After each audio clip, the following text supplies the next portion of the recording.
Commissioner of Agriculture Committee. I am really excited for us to have this conversation.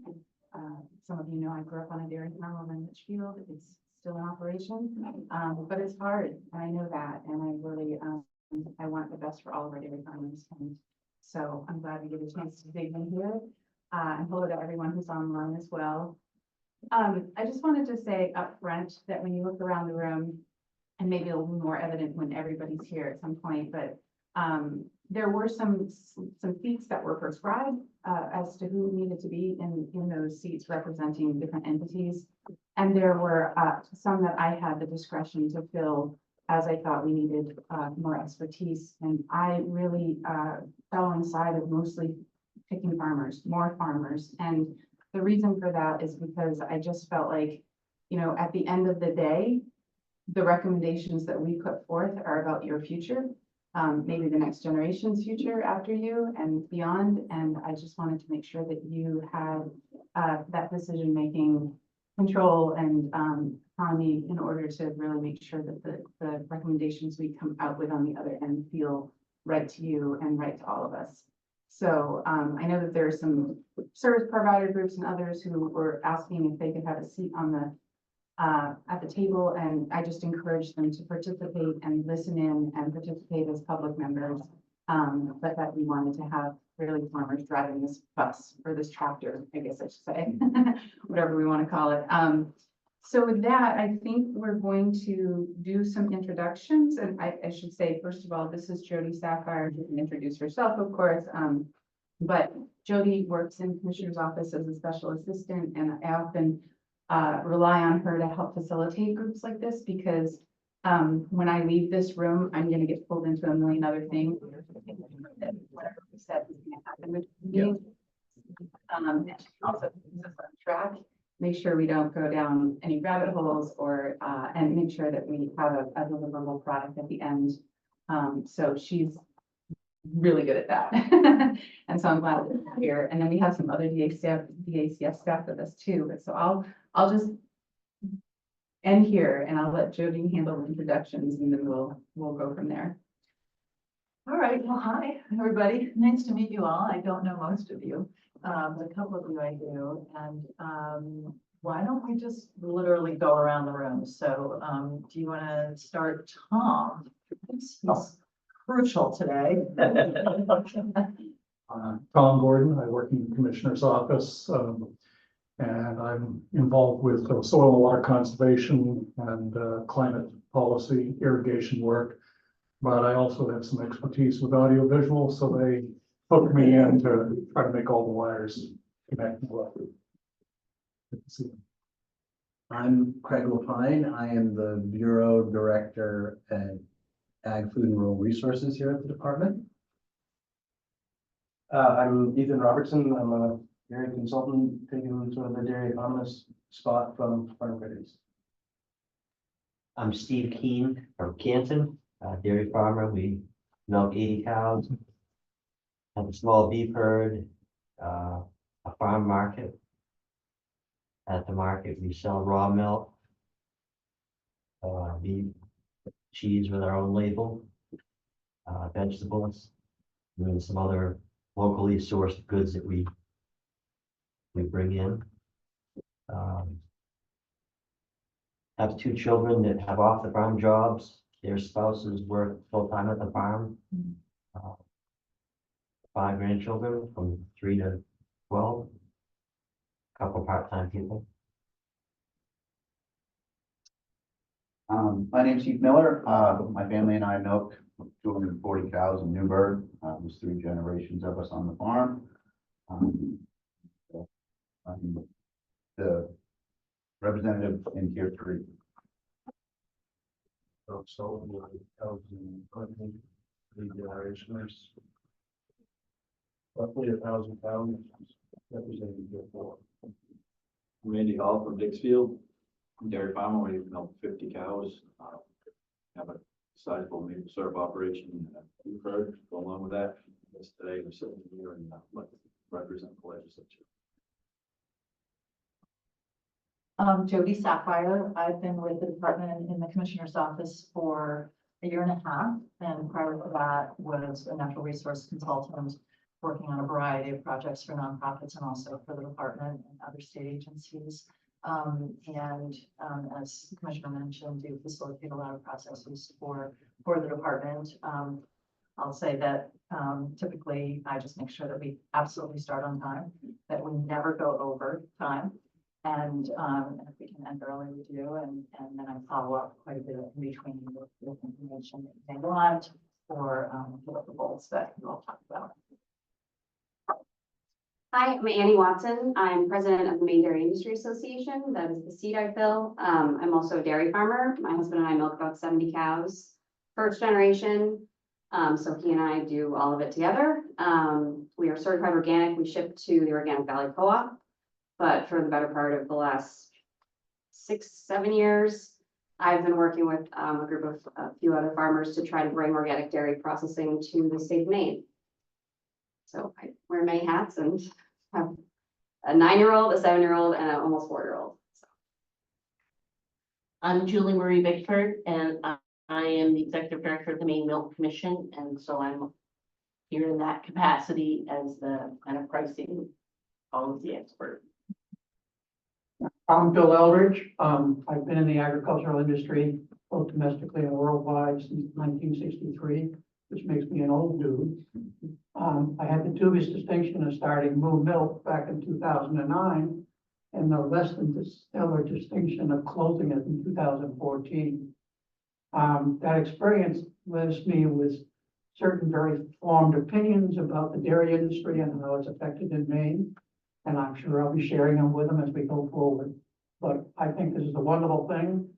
I do believe strongly that if not all sectors of the ag industry are not supported, then it eventually collapses on itself, period. So very strong supporter of what's going to happen here.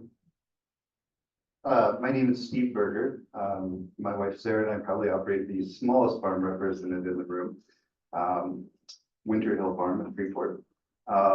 We milk about 14 cows, and all of our milk is processed into cheese and yogurt. We also buy additional milk from Milk House Farm and are looking to expand our processing operation to double our cheese making capacity. We self-distribute cheese and then move that through several other distributors throughout the state, and are in the process of trying to move cheese out of state, primarily into Massachusetts and Boston area. So I think we were asked to, sort of represent small scale processors in Maine, the cheese making community. And, we are a small farm. We're sort of separate from the, commodity dairy economy, but we are vested in, we need, all dairy farms in Maine to survive. I mean, we can't do what we do without all of you, so. I'm Andy Smith, my partner Caitlin Frame. We run the Milk House, which is we milk about 40 cows and raise pork and beef. Primarily make yogurt, but then we also bottle some raw milk and sell bulk milk to cheesemakers. Steve. So, and yeah, I would echo what Steve just said. People think that like we're as direct marketers, we're outside of the broader dairy economy, but we're really not. Face all the same challenges. And our cost of productions is through the roof. As a small direct marketer. And I also serve as president of the Maine Organic Milk Producers. Good morning, I'm Lee Chase. I'm with Hannaford Supermarkets. I am a director of category merchandising and pricing, and one of the categories that I'm primarily responsible for is dairy. I would share with you that I've been with Hannaford for 35 years. I've actually kind of grew up in the meat and seafood side of the industry. So some of the work that I've been charged with since taking over dairy 6 years ago was really trying to do a better job of storytelling and treat our dairy departments like we do our fresh department. So making some good progress there, but really glad to be part of this work so I can help support however needed. I'm Marian Apollo. I work with the Bureau of Ag as a farm viability and farm protection specialist. And for the duration of this task force, I am providing administrative support. Thank you, everyone. I just wanted to say a couple more things just after you've gone around the room. I realized I wanted to say kind of in the opening. And one is that, I'm a big believer that all scales of production, all types of production are important when it comes to agriculture, because there are different market opportunities for different size producers, and folks doing different things. And so I think diversity is a strength in agriculture. And that's why I'm really glad that we do have such diverse representation here.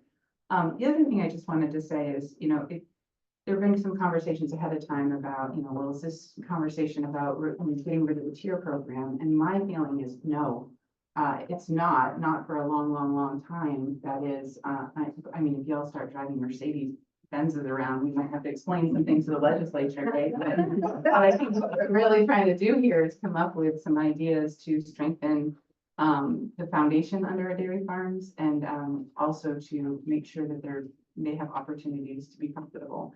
And so I think that discussion could go pretty much anywhere. There are some likely places it will go, but what I wouldn't advocate for is having a recommendation come out of this that we're going to do this instead of the tier program, because whatever we come up with is not necessarily going to be tried and tested until we do it. And it's successful, great.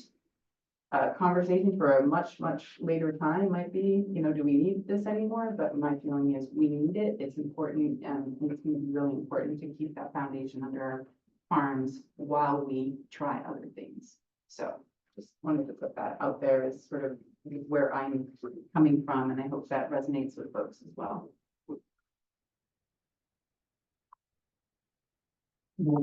I'll back in to support you. Tier programs are an aid, but they don't change the marketplace. And I think what we have to do is, if we're going to have the industry to survive, figure out how to change the marketplace.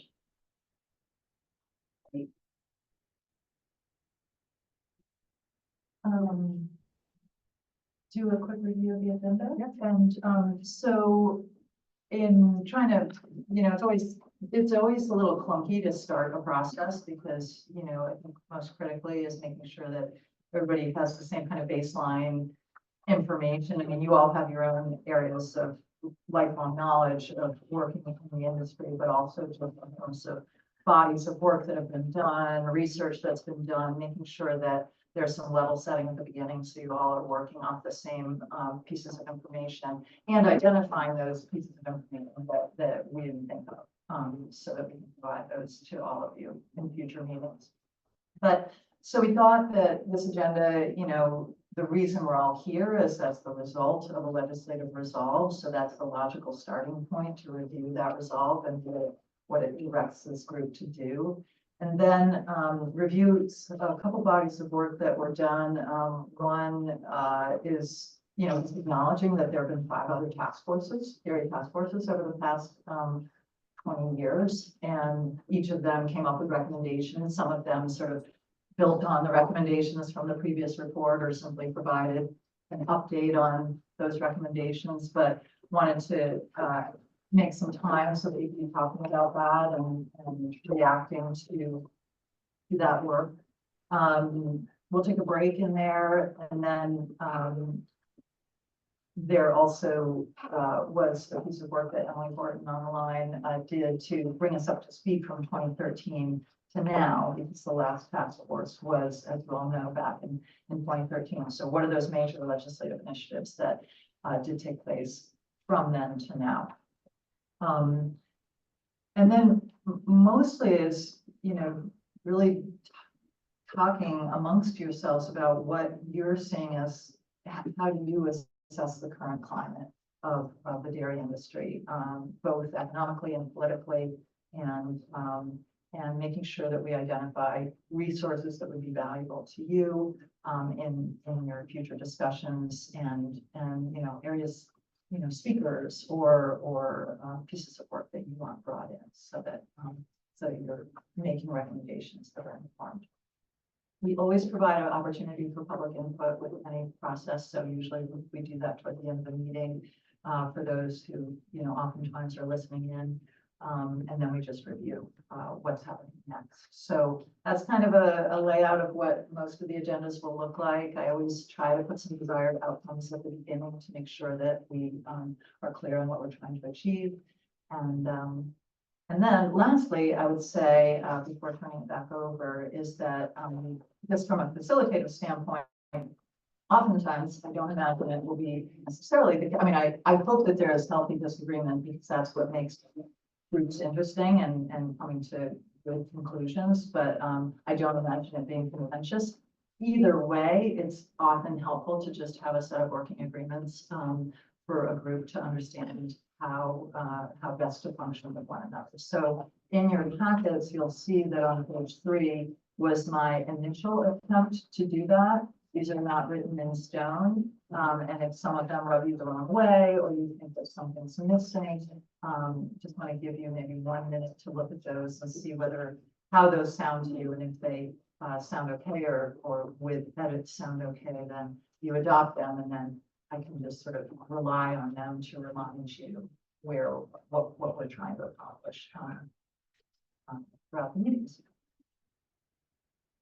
Let's take a look at that for a second.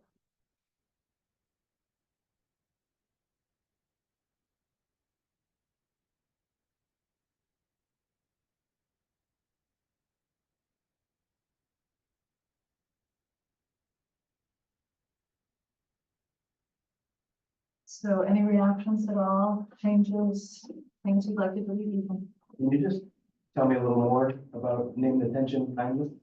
Oh, yeah. So rather than oftentimes, if you disagree with something, you know, what, as a facilitator, you often see is somebody going like this and is not wanting to say a word. And then there's a meeting in the hallway after the meeting. And so it's just much more productive to just say it and, you know, but say it as kindly as you possibly can. Short on the swear words, huh? Yeah.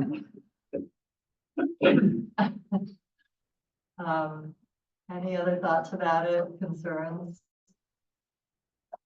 Rousing endorsement? Sure. Okay, all right, thank you all. And I just want to make sure we allowed, gave an opportunity for you to introduce yourself. We had gone around, just said who we are and who we represent. And Okay. Libby Blakeney from Highland Farms in Cornish, representing the TFG level. Sorry, I was late. Construction and rain, it rained hard on the turnpike and on the way. well, I'll turn it back over. I know that, in the resolve, there is a directive that at the first meeting, a chair will be elected for the group. So I'm wondering if anybody would like to make a motion for anybody to assume that responsibility. I would like to move that we, nominate Commissioner Beal to be our chair. Not getting out of that.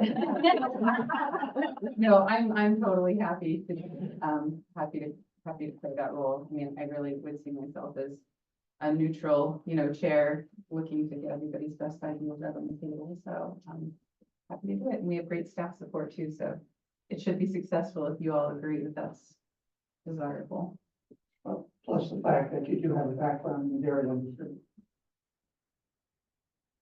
I'll just add that if other administrative tasks get meted out over the course of the process, here at the Bureau, we're totally prepared to support whatever process, so don't feel like you're taking on something unsupported.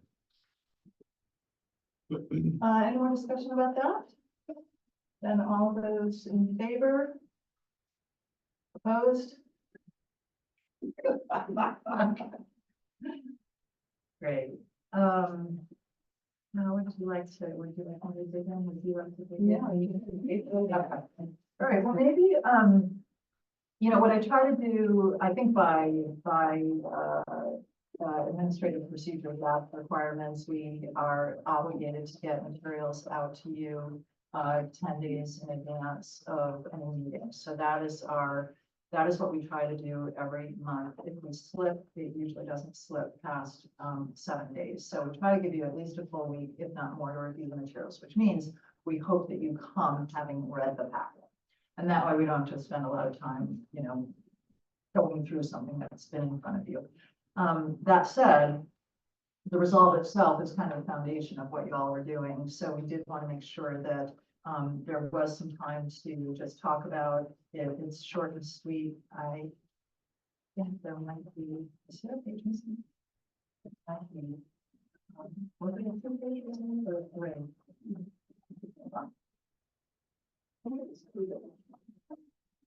I'll put the 2 pages off. Okay, so yeah, it's short and sweet. Half of it is, you know, laying out who needs to be represented on the task force, but, and there are always the whereas, clauses at the beginning. But in terms of duties, I thought it might make sense to just, you know, review one more time. If you want to spend a moment reviewing section 5 of, on the second page of the resolve. And,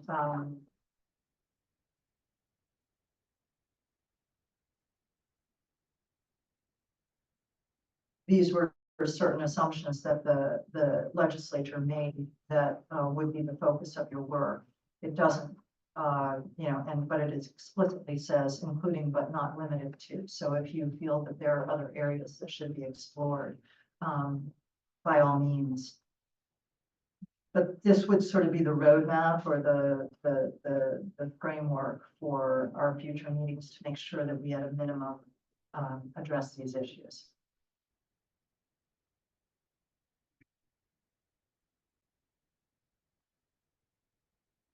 Questions about that? Yeah. You said, by all means, there may be more stuff that we add to this or things that stem out of it.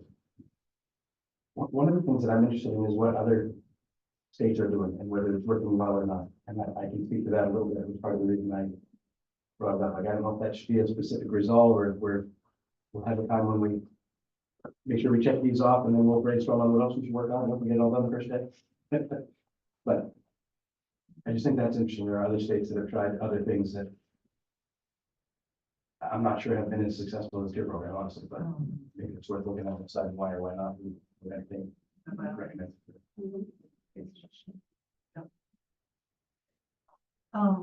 Remind me for those who've, just because we've all read this at different times, but there is specific reference to the tier program as well that you saw In number 3. in number 3. Yeah. Oh, right, sorry. It's in there. Yeah. Other things that you think, beyond what you just mentioned that you think are likely the topical areas that will want to be addressed? I do think that, that a revision of what it takes for each farmer to at least have a profit level to be revisited. But I also think that particularly when we start talking about the smaller farmers, that while they might make a profit of 10% with their sales level, they may not carry things forward, such as mortgages on the house, feeding the family, going to school, things like that. So I think that there needs to be a little expansion when the study is done at the different levels of that, particularly in the smaller ones, that is recognized that this is a family business. And in order to run a family, there has to be something of more than just a small profit.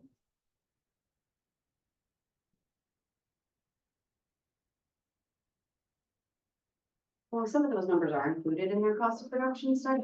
So the actual tier levels that are short run break even, that's one thing. But when you look at the study as a whole, it does delve a little bit more into including unpaid family labor and depreciation. And so there, we do have sort of some of those numbers. But I do think having a larger conversation about that fact is necessary. Yeah, no, it's fine to say you can make a profit, but if your sales are $50,000 and your profit is 10%, which is not that bad, that's only $5,000. No, exactly. And maybe your monthly mortgage is $750, so you're down the tubes. Yeah. Sure. Sure, okay, that makes sense. Other major areas that you think are pretty critical to explore, and obviously, you know, this is not a, whatever emerges in future meetings is fine as well, but issues that occur to you now. And one of the things that I found when I started Moo Milk is that, Moo Milk had someone out in California which had basically a trademark of the thing Moo. So, I had discussions with this person out in California. And I was thinking that Maine's very large producer was a large producer. So I said, well, how large are you? She said, well, we're pretty small. We only milk about 10 or 12,000 head a year. And then I started looking at places like Washington, Oregon, where they have as much as 100,000 head. So the idea of our having large producers in this state in the world is very not true. Yeah, I think we understand that. Maine is definitely a unique place, and we want to make sure that we're coming up with solutions that really fit the types of operations that we have here. So we'll definitely keep that in mind. Well, good. If other issues occur to you, by all means, but just raise them. Because there were so many years devoted to the analyzing the set of 17 recommendations that were originally proposed by the 2003 task force. I thought it could be useful for us to go through those 17 recommendations. We don't necessarily have to spend a huge amount of time on any particular one of them, and some of them are kind of no longer relevant, I think, or just, you know, they're dated. But others, I think, are still relevant, and it may be helpful not to do a deep dive into each of them to analyze them, but as much to say, like, this recommendation is still important, and we need to be spending time on it in future meetings, just so that we can be clear on that. So, if that's okay with folks, then I would suggest that we go to page, I guess it would be 10. That is the first roll of the 17, I think it was 17.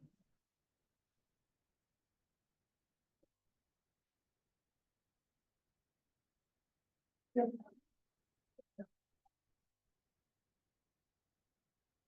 Yeah. And just get reactions from anybody about them. If we were to start at the top, it's you know, general recognition of the importance of the dairy industry. So I'm just going to, each time I mention a recommendation, I'm going to just pause for a moment so you can kind of quickly review what was done over the course of those 10 years. And see, and just, you know, share your perspective on what was never done sufficiently, what still needs more attention, what we should dispense of, so we can kind of get an update of these. Yeah, I'll give you one of my biases, which whenever I've dealt with government regulations and whatnot, in the private sector, I always categorize things by whether they are critically important to the industry, whether they're nice to have, or why did we do that? And so I read everything within those contexts. Right. It's not that nice to have things aren't important. It's just that they won't solve the problem. Yeah, those are awesome. Okay, then recommendation 1, recognize the importance of Maine's dairy industry, and quantify its economic impact and identify secondary industries that rely on it and address the non-economic benefits to it as well. This needs updating. It's hugely important. Totally critical. It's work that's been done that hasn't been done in a long time. this is the type of information that is how dairy becomes relevant to larger policy discussions, whether it be climate change, context in the state budget, looking at the overall effectiveness of different parts of the agricultural sector. And this has not, there was an initial economic impact study that was done in 2004 by MDIA. And then there were a couple of quick, back of the envelope updates. But nothing has been done since. And the only numbers that I think we have to fall back on are coming from IDFA, which is a national processor group that they do state by state modeling. So, I mean, it's defensible information, but it is not, you can argue that it's not truly name specific because it's probably leaving out a lot of the value added that we're seeing on Steve and Andy's operations and those types of things. The more you dive into how a lot of businesses are connected to what we do, a lot of people really don't realize how many people it affects and families and the more we look into it, it really branches out and affects a lot of people. I think it's easy to see, the tractor dealership and the grain dealership, but, how do we affect, the banks or a hardware store or things like that, that aren't all just used by the farmer? So I think that's really where we need to be. Rural communities, Right. the infrastructure that supports so much more than just our farms. Farm equipment, veterinarian services. What is the, I haven't participated in one of these kind of things before, so. You talked about one that's available, but maybe doesn't represent Maine, and it feels like that's always like, well, this is our thing, but we know it's a little this. What's the best way to do this? What's the best non-biased way that we can feel confident that it's true picture? Not just this group, but that we feel confident explaining to anybody that, no, this is a good one. This is the one that was done right. It really represents us. It really We pay to needs, have one done. yeah, there really But needs to be is it something. university? Is it, I just wonder. It needs to be somebody who is working locally and who is actually going out and doing on-site interviews, gathering, data, whether it's from the census or department or wherever, but then following up to see, how does that data play out in actual operations in the field? How much of this is, how much of a dairy farm's, what they contribute in property tax? What's the contribution compared to the average homeowner? What's the, what is the relationship between dairy versus maybe some other sector of agriculture? Those are the things that need to be teased out that you really can't do unless you have somebody boots on the ground, kind of ferreting around in Maine and asking the questions. So can I just I'm gonna play devil's advocate for a second. And I will do this often, and it's not because I care at all about anybody agreeing with me, so, but oftentimes I will. Definitely disagree. Nice to be a guinea pig, right? But I often want to raise an issue to make sure that you've thought it through as thoroughly as possible, right? And so why do we need these numbers so specifically? Like, why does the exactness of it matter that much?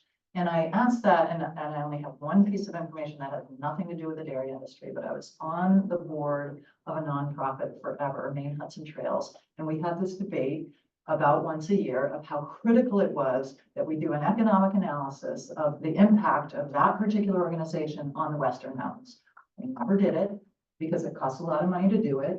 And I wasn't ever convinced that even if we had that number, that it was going to be so compelling to other people, other than us as a board, that it would make people make different decisions about us, that they would give us money, or that the legislature would do X or whatever. I may be wrong, but so why does it matter? So I'm wearing a different hat now. I'm gonna use my hat of working for MDIA back when the tier program was first put into place.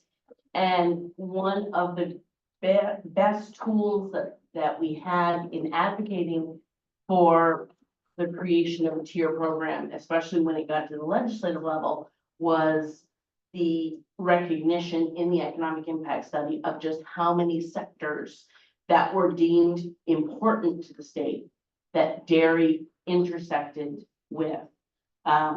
Another great example is the coalition. Every time the tier came up for discussion for a good 10, 15 years, there was a coalition that formed behind us of other ag sector groups. We had folks from the recreational tourism industry, whether it be Sportsman's Alliance, Maine Guides, whatever it might be, snowmobiles, ATVs.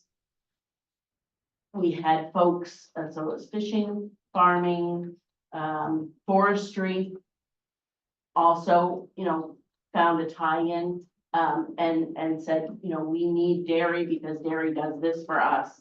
And then, of course, fun recreation tourism, which is our state's, well, before marijuana, it used to be our state's biggest industry. Do others agree? Do you all agree? My thought is, what you're asking is, we need to think who our audience is, who are these numbers for, right? Is this something that we're gonna run on the evening news and get everybody on the population of the state behind us, like, oh, I didn't realize dairy industry was so big, then it needs to be broad. We just need to convince them that it's a big industry. If we need stuff to the legislators, it needs to be really specific and come from a source that they can trust and not feel stupid if they repeat the numbers and somebody says, well, yeah, we can't put that, right? I mean, we kind of need both, but we kind of need to figure out what we want the numbers for, who we want to convince that they're true, and I always follow the money. And basically, if we're going to go to the legislature with recommendations for money, it's going to be something to back it. So, Great. like you guys said, And we do, we ask for we asked for an investment in this industry from our state. And this is a way to say, this investment this is how it's returned back to our state, and this is how it supports all of these other industries. Right. It's quantifiable. And We I can't really do that right now. It's not clear. How Okay. quantifiable it actually is. Okay, that makes sense. I don't want to belabor this, but just you'll find I'm the least knowledgeable about the dairy industry of all people in this room. But what I think you probably learned a lot putting this together. Which is wonderful. Thank you so much. But my sense was that over the course of at least the past legislature, there was, I don't know what the right word is, not waning interest, but that there wasn't like a rousing endorsement of the tier program. And is it that you all think that if we had updated figures, that calculus would change? Or like, is that the missing piece to? It's one of them. Yeah. it's a big question. And I think, and just quick figures, I mean, we sold around $120 million worth of milk. Does that sound right? And just real quick, and like the IDFA study is showing that Maine has an impact of over $3 billion. So when you tell that to somebody, so where's the rest? Who else is contributing to that $3 billion? It's a huge discrepancy. Where is that? And I'd love to put maybe Representative Hall on the spot just a little bit to say, what do you think is important from the legislature's perspective? Well, I think that these numbers are very important because there were people on the Ag Committee, there was members on the Ag Committee that really came right out and said, well, the tier program isn't working, so we need to do something else. And I know Annie and Keith were there almost daily and, trying to support the tier program because it does work. And I think that, as Julie Marie knows, that these numbers are very, very important. We did ask, the state for more money, which we didn't get for the tier program, but that's kind of where we're coming from is we better educate And in order to educate the members of the legislature, we've got to have the information to educate them. Perfect, okay, that's great. And so maybe last comment on this, and then we'll move on to the next recommendation, because I didn't want to. And this one maybe trends into one of the future ones. I think one of the things that's gonna really help with these numbers is the way the tier program operates now is different from the way it operated when it was first put in place. Not in how it physically operates, but its impact. The tier program is now more of an economic development tool. Almost even more than it is a support of the dairy industry. Because the money that is paid out through the tier program goes out to the farmers and is immediately spun back out in paying bills, paying taxes, you know, whatever it might be. And so, there actually was an article. Right. So there was an article by the University of Maine in 2015-16 that said that this program is operating more like economic development for our rural communities than it is just a dairy program. And so the link to get there for a lot of people is through those economic impact numbers. Sure. Okay, that sounds good. I think a lot of people don't understand dairy, and all that goes into dairy. Dairy's gotten very removed from people's minds. People used to say that my grandfather had a farm or my father had a farm. Now, there isn't really anybody in a lot of Maine families that have a tie to agriculture, even dairy.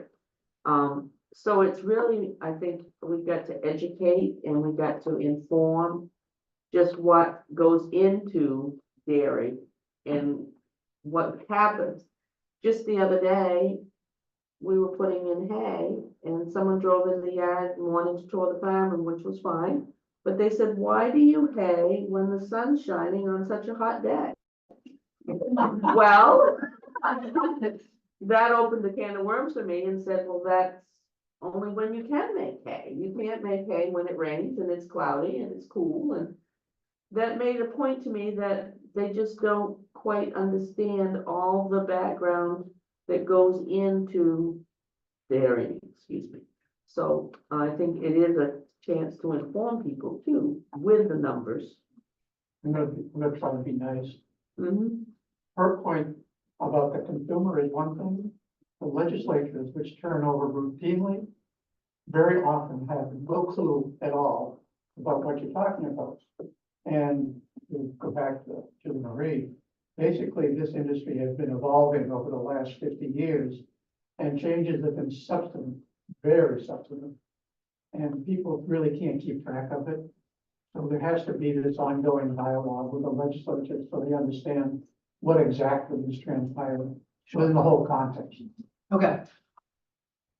I'm giving you the last comment, and then we're gonna move on to recommendation 2. Go ahead. I was thinking, that it's not directly related to what everybody else said, but it's still the economic impact study. I had somebody, I think it was Phil from Palmyra, the Agrimark guy, but he said one time, he's like, wouldn't it be neat if we could get all the dairy farms to pay all their employees 1 week in $2 bills?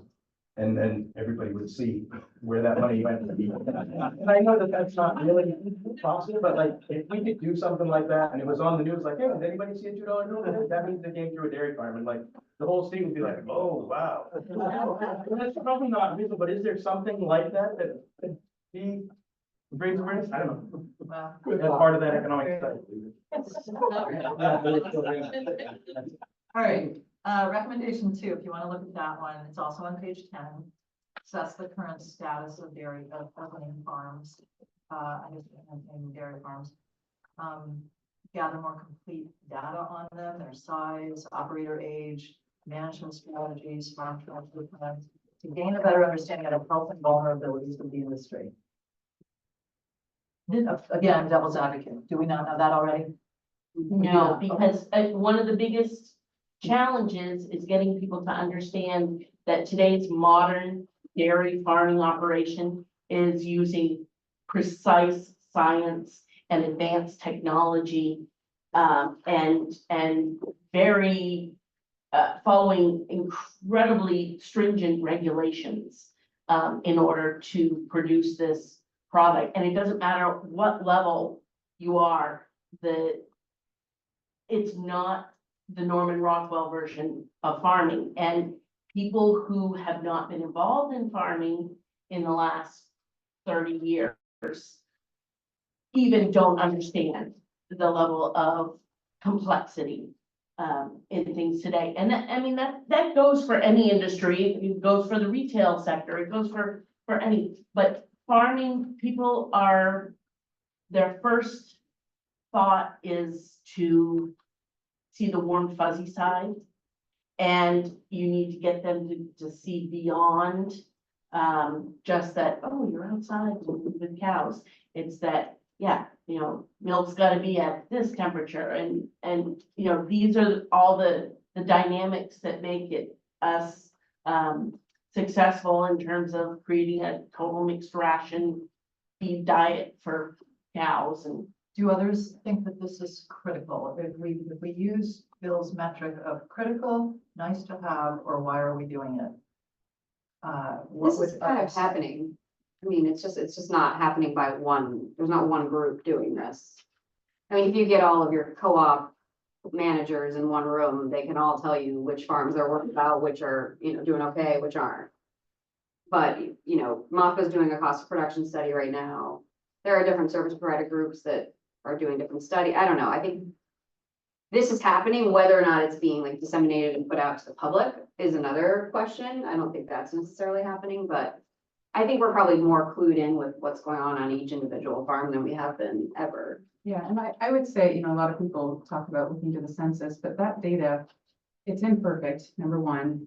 You don't get 100% participation in the census, and so then NASS has to extrapolate some of the information. And the other piece is that by the time we get that information, it's already outdated. So in order to know what is happening in real time, I think we definitely need some kind of mechanism for that. Other reactions to this one? I think it's important, but I think if we can make farms profitable, a lot of those other things would line up. I mean, you see farm transfers, you see younger people on farms. If the farm was, if it was advantageous to take over the farm, they would be there. So I think if we could, you know, work with recommendation 1, a lot of this stuff would be done. I think we know farm size. Operator age is old. So you know that, you know. Getting older. Right, exactly. So the farm transfers, I think, you know, if they were profitable, I think there's a lot of farms that have young people on them that want to be on the farm. It's just at that point when they, especially, you know, they may go to school and they come out of school and they've got classmates that, you know, are starting off at $85,000 a year as an engineer. And, you know, they're like, well, I can do that too. So, you know, at some point, you know, and it's all well and good until they have a couple of kids, and then they say, I can't do this anymore. Now I can't do what I want. I have to be able to. So. All right. I was just gonna say quick, like, careful what we wish for too, right? I mean, we don't wanna, sometimes that Norman Rockwell portrayal is useful. Yeah. Sure. But All right, it's then like everybody has a different view of it, and they're all a little right, and they're all a little wrong. I definitely agree with important because it relates to number 1. But not critical. I mean, if I had number 1, it'd be a lot easier to do a bunch of other stuff. Okay. All right. All right, so then let's move on to number 3. On page 11, encourage dairy farmers to consider estate planning and generation transfer of farm assets, offer technical resources to help farmers engage in existing estate planning services, and expand the program tailored to the ag sector. It's the same, you know, if the first one is the goal, then the third one would fall into place. I guess it's very important, but it isn't, as he said, critical, because you need to make it a place where you can generate a good living, and raise a family and move on. And I think that all comes back to the number one recommendation. Others thoughts on that? I agree with that. I mean, I really think recommendations 3, 4, and 5, sorry for skipping ahead, but they all, Mhm. I get really frustrated when I hear people say young people don't want to do this anymore. Well, young people don't want to be broke and they can't afford to be broke. So if dairy farming is profitable, young people are going to farm. I know plenty of people who are in their 20s and 30s who want to do this, but they just can't. And that's really frustrating when you see people go through like the dairy grazing apprenticeship program or something like that, where they go to college to learn this stuff. They have potential. Yeah, but they're like, well, it's not gonna work. So A stumbling block for a lot of farms is, you think about making a living for your family that you just mentioned, which is fine, but then we all need to be able to reinvest for the future. And that's a big stumbling block for a lot of farms. You think about other businesses, and any business to be viable has to reinvest, looking at the future. So if we were to look at,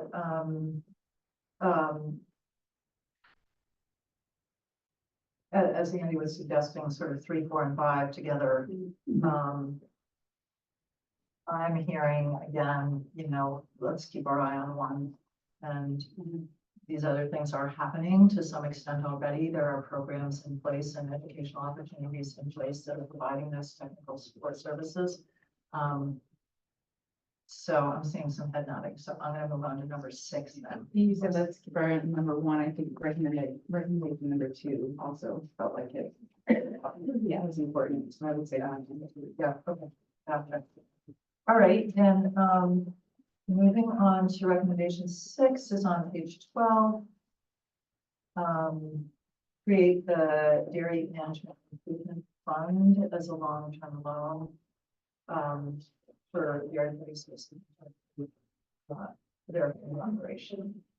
That was what ended up creating, the establishment of AMLF.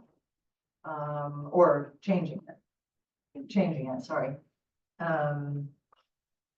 So thoughts on this for all of you who know a lot more about this?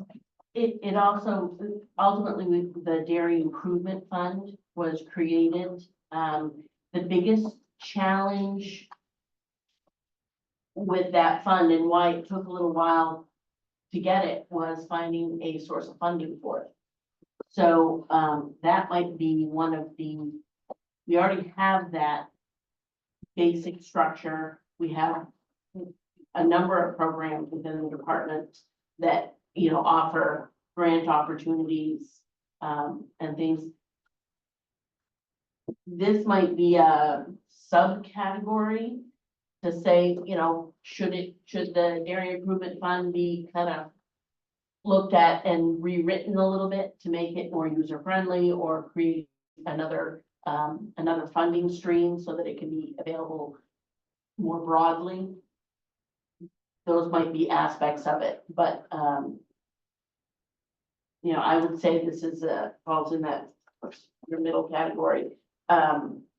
Nice to have / important to have, depending on some of the other recommendations that we might make here for next steps. I agree with Julie completely, that it's going to be important when we come out with final recommendations, that there will be a vehicle to enable farms to get into the position that they can become profitable.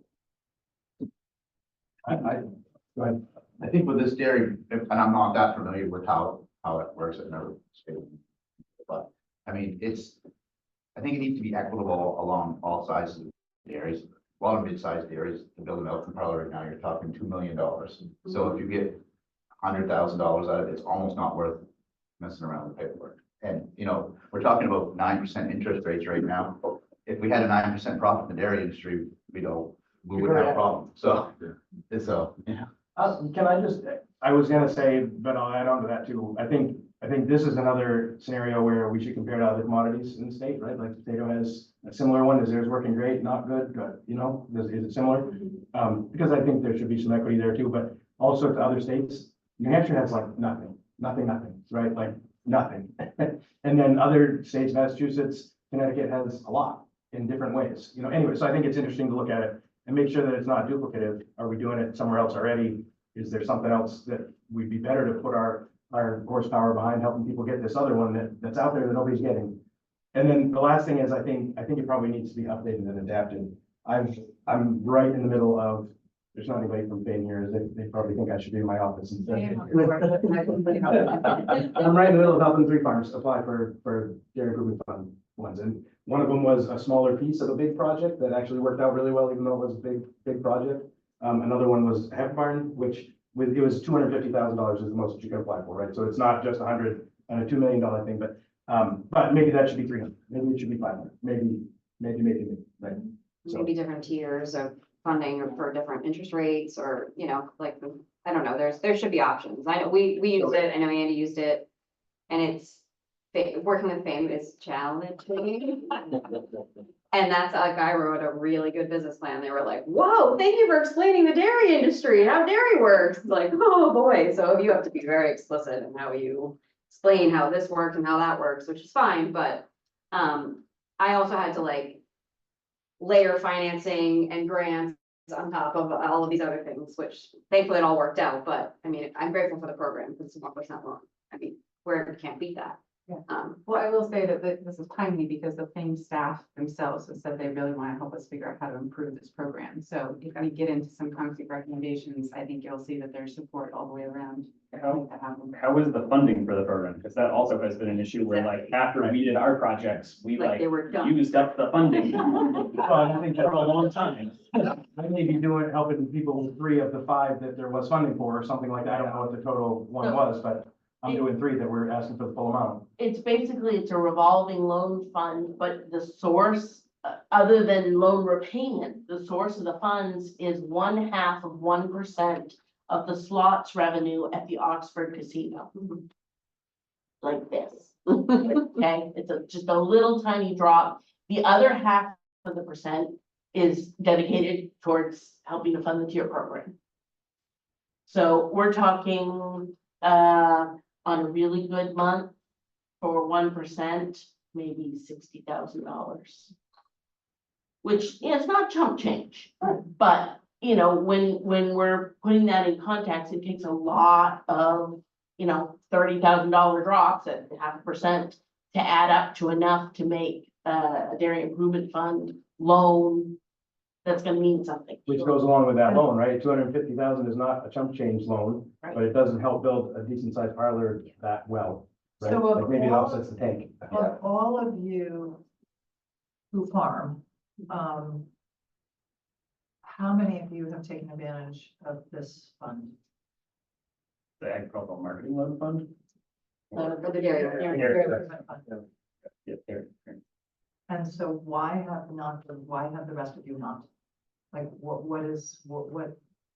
how is it not been well structured for your needs? I'll just jump in because up until what, 1.5 years, 2 years ago, 1% interest Wasn't that big a deal. wasn't that big a deal at all, and so Then you the get 3 hoops that everywhere you had else. to jump through for fame weren't worth it in the long run. One of the biggest attractions of the Dairy Improvement Fund is the way it was written was it's meant to be a gap filler in the world of some of these other loan programs. There are things that other loan programs won't pay for, that the Dairy Improvement Fund is designed to say, okay, it won't pay for that. Dairy Improvement will pay for that. So it's a whole plugger in terms of funding. All right, so I think I'm hearing, yes, this bears attention, this bears some focus. I'd say quick with a couple of the other farms that I've worked with that have done big projects and I've recommended it or whatever. Sometimes it's timing. There's no funding available when they needed it. That was several times. Not any big deal, just like, hey, we should look at this. Well, maybe at the end of the year, there'll be funding, maybe not, whatever. Otherwise, other ones, the interest rate wasn't that attractive. And it wasn't enough. 0.9 million to build the power, 250,000. And in my situation, several generations involved. I think it's something that we would like to participate in, but depending on what the focus of the family is gonna do as we move on, it might be this or this or this. All right, great. Great, then why don't we move on to recommendation 7? Provide cost sharing for the cost sharing for improvement or to reinstitute the NRCS cost share programs. Status of this. I think it's straightforward, nothing. Nothing is wrong. I mean, there wasn't a substantive update as of 2009. I didn't know what had happened since then. Has the main micro dairy development program also, I mean, I've never even heard of that, and I'm micro dairy, so. Also is going, yeah. So there is not NRCS cost share funding for, Grass Farmers Network has ceased to do any of this. Yeah. I don't know if they sold the equipment too at this point, or Moffitt have it now, or Grain Grill, and, Isn't that what Jeff's? no, I think Moffitt has the Grain Grill. Oh, okay. It's Grain Grill, and anyway, they don't, as far as I know, they don't exist. sure, those specific programs got it. But in terms of the way that that recommendation 7 is worded itself is really broadly about NRCS cost share support for pasture and forage improvement. Is that a gap? Is that a major concern of dairy farmers? You need this and you're not getting it? I'm not seeing. There must be some there, I have to guess. There seems to be a There's- lot of climate stuff headed towards like. That's where it's pasture getting management. into. Yeah, Yeah, regenerative ag. right.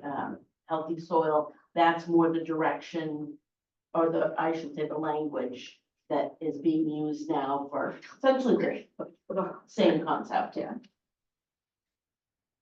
I'm not hearing this as a big need. That's not getting. This is not, it's a hard one, I think, for this group to focus on because it's federal and it's, Yeah. I don't know, it's our purview necessarily. There are NRCS cost share programs still, That's what I was gonna say. but I'm It's all a bit confused how evolving. the state has any impact on that.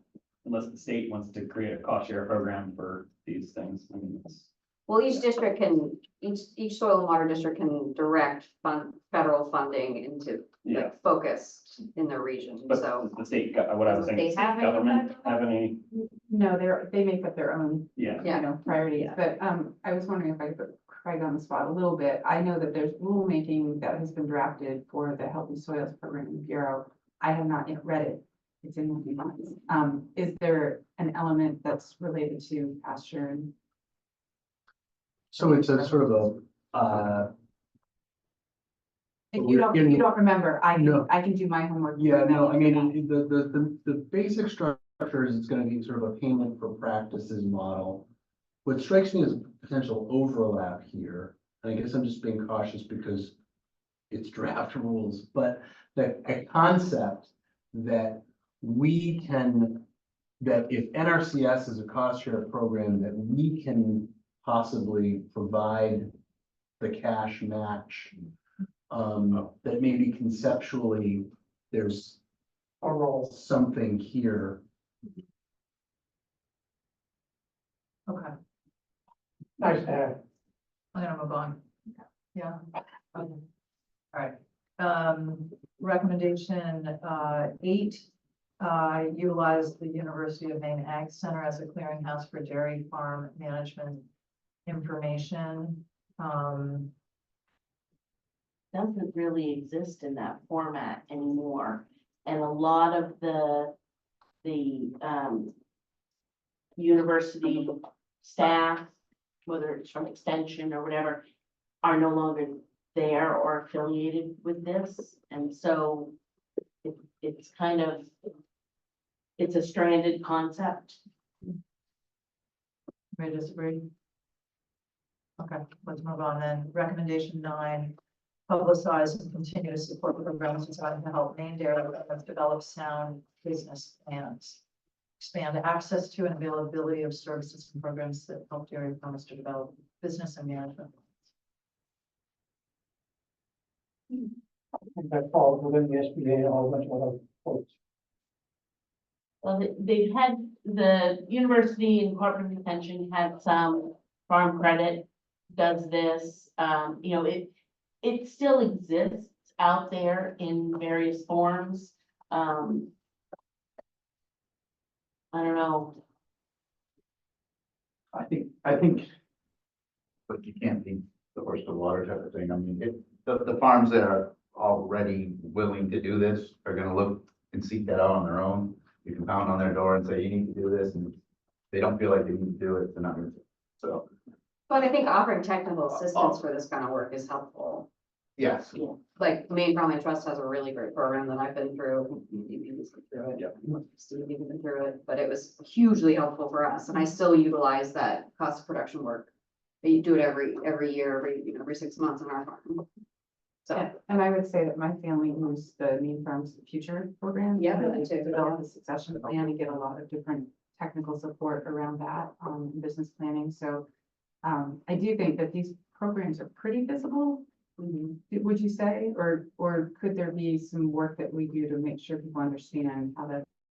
they're not always like dairy focused. Right. I know when I did the Maine Farm Trust program, it was like all about vegetables and like the cost of production per carrot. And I was like, well, how do I figure this out and so I had to work specifically with a technical service provider who knew exactly about dairy as opposed to like the more broader workshop style. So I think that's. Yeah, in the Farms of the Future program is very individual farm specific, Pick individual work situations with, specific. So yeah. you do get on the track that is specific to your needs. Okay, so then I guess I'm hearing, programs exist, they're helpful. Maybe doesn't need to be a big focus here. All right, because, I mean, we've sort of buried the lead because I would imagine that recommendation 10 is of critical interest to most of you, but I'm just guessing. Support the value-added processing efforts of Maine dairy farms. Thoughts on this? And maybe you could just review for a second what, how it was updated, in 0407, just to see where you feel like we're at. In this. Page 13. I think we can just look at the growth we've seen, especially among the artisan cheese sector. And that's more of an indirect, but you know, there were some tie-ins that led to that. I think a recognition since 2003, 2004, Maine as a whole has done a lot to hammer the concept of buy local and, you know, access local products. And that kind of consumer education has been really helpful in making it possible to create a business plan based on direct to consumer and those types of things.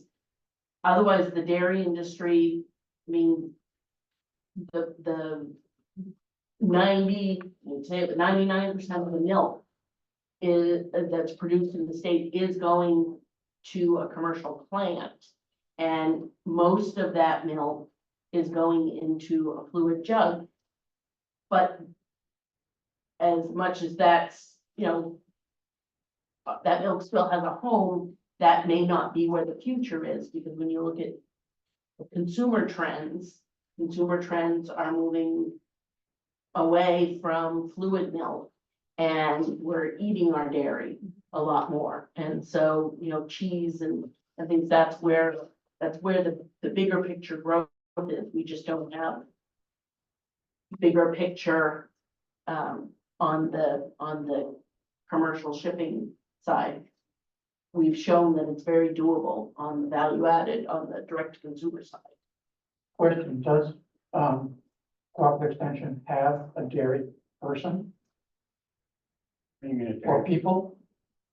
like a dairy processing person or a, no? Yeah, there's not that sort of technical support at the state level. The dairy inspectors can help with some things, but it's not.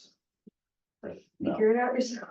So is there? I mean, I would say as a producer like this, yes, is very important with the caveat that the vast majority of Maine's milk is not gonna be value added on farms. I mean, the market share that we're able to grab as on-farm processors is limited. I mean, the prices that we have to charge because of our scale, it's just not, I don't know. So sometimes I feel like people look at on-farm processing as like the solution to the problem of dairy farmers, and I mean, it's just not. I mean, I have to run 2.5 businesses, basically. I'm a farmer, I oversee yogurt production and milk bottling, and we do distribution. I mean, it's just not realistic. And then when you talk about like the upfront costs of getting in as a value-added dairy producer, so not only am I having to pay a mortgage on a farm, I'm having to pay a mortgage on all the processing plant and all of the equipment.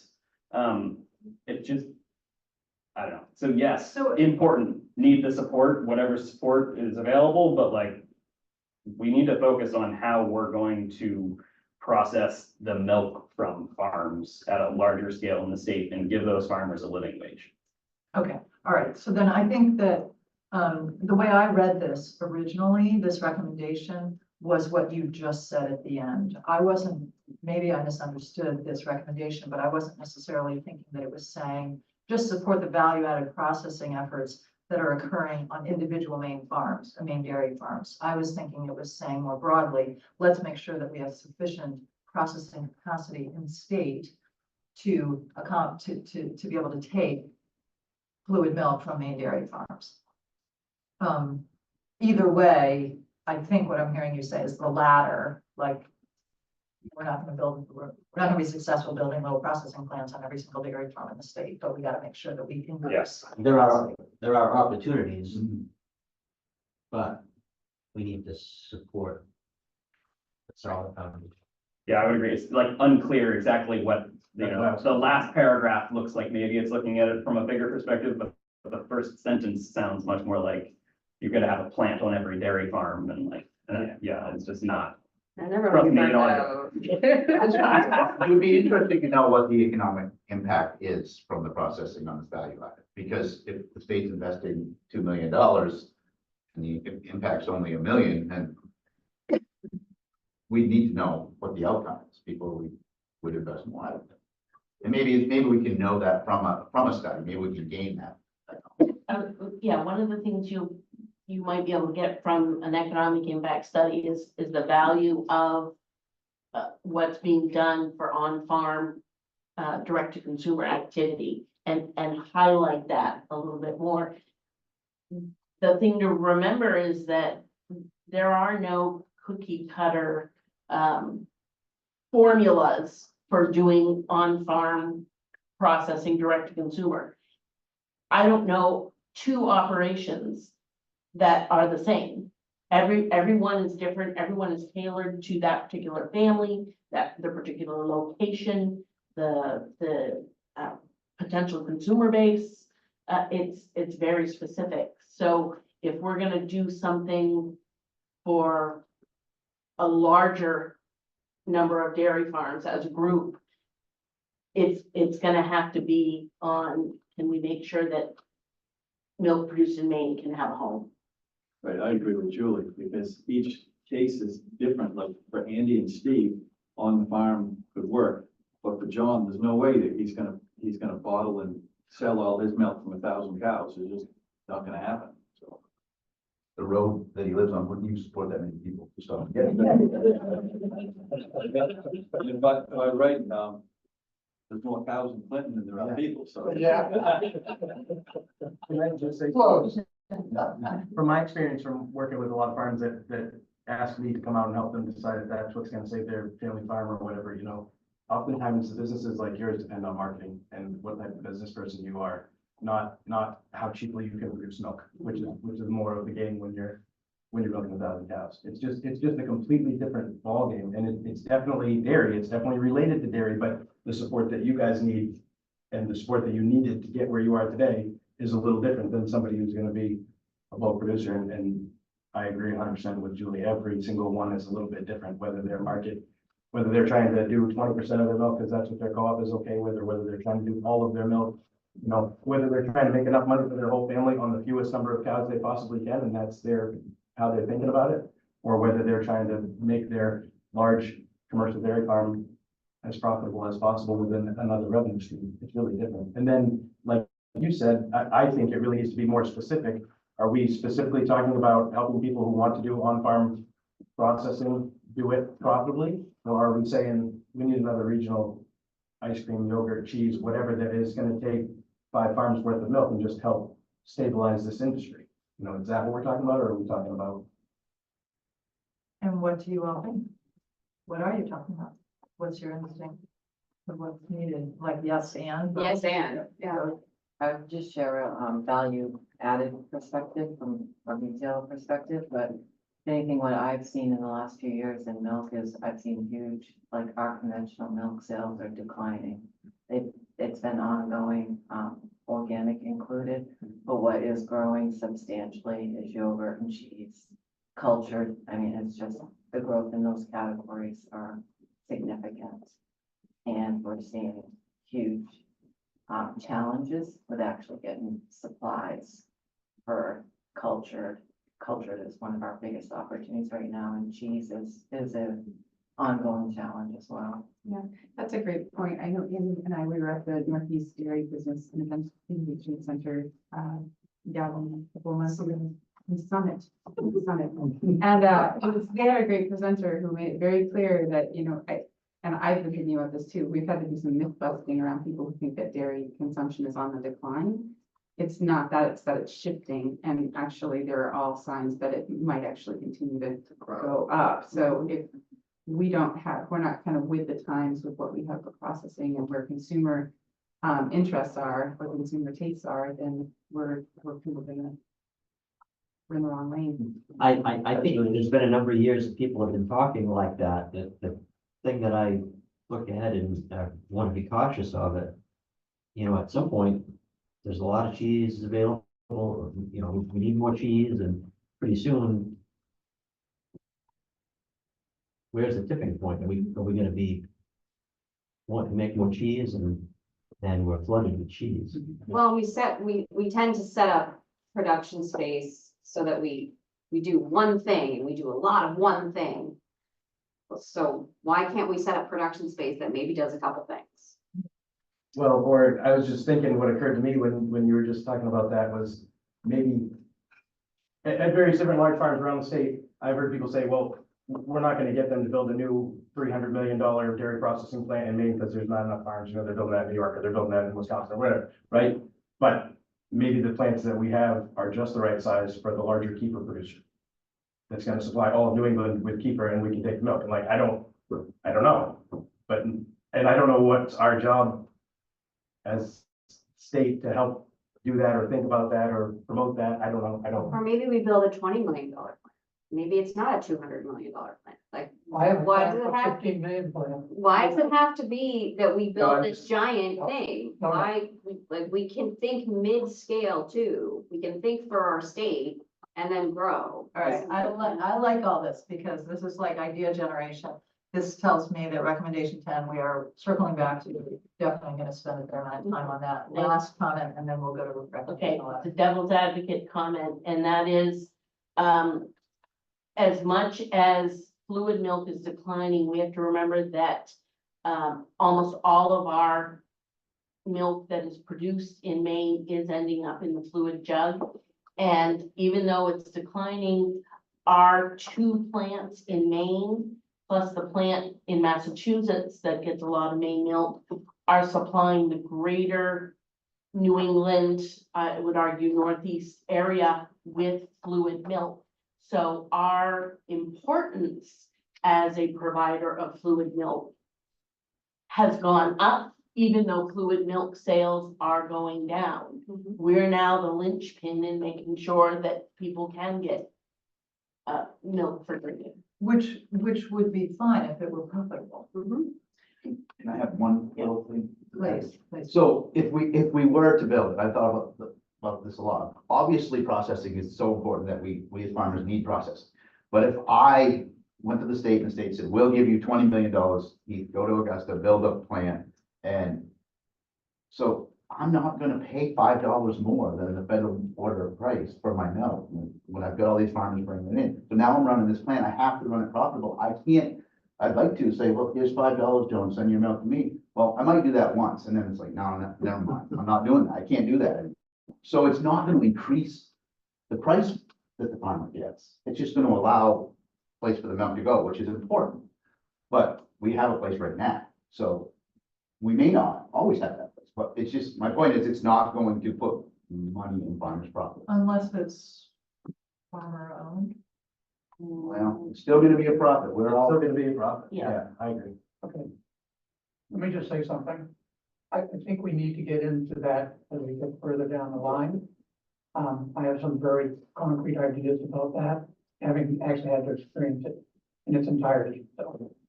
All right, so we'll move on. Great. Recommendation 11, just at the time here. Okay.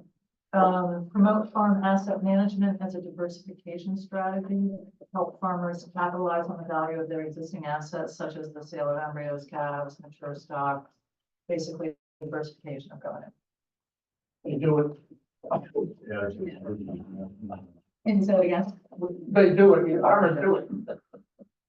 And like he said, you can have all the programs out there, if they're not inclined to do it, it's not worth it.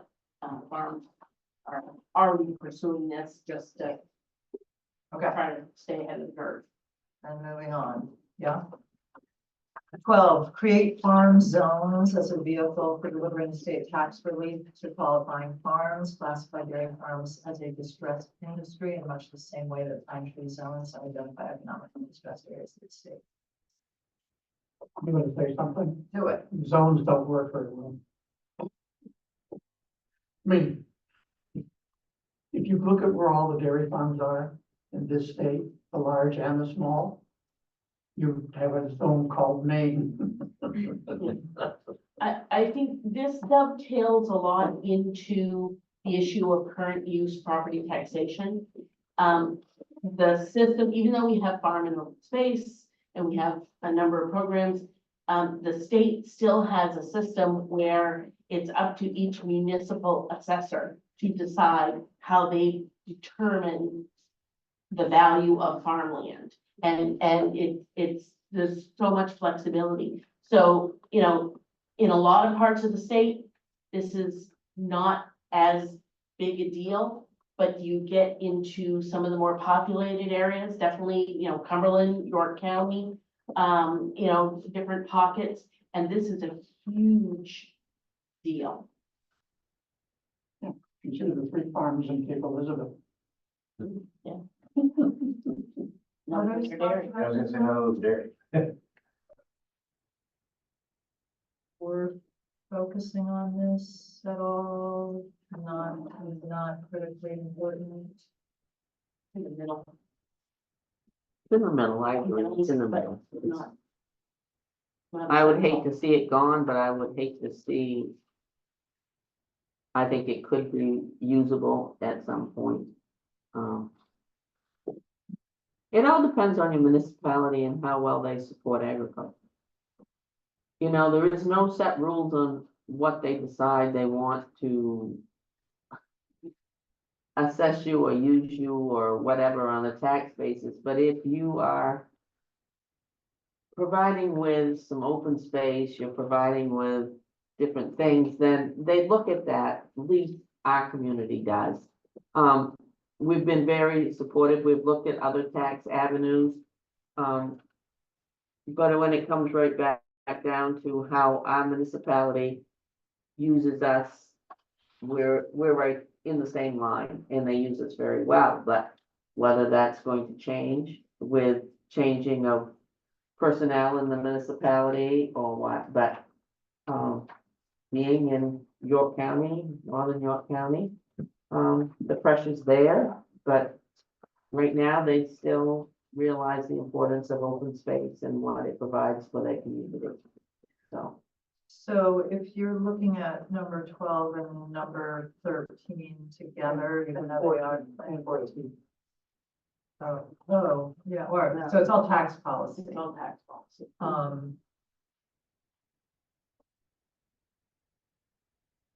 Personal property thing is a big deal. I think Yeah. most farms, like Libby said, the municipalities treat them fairly well.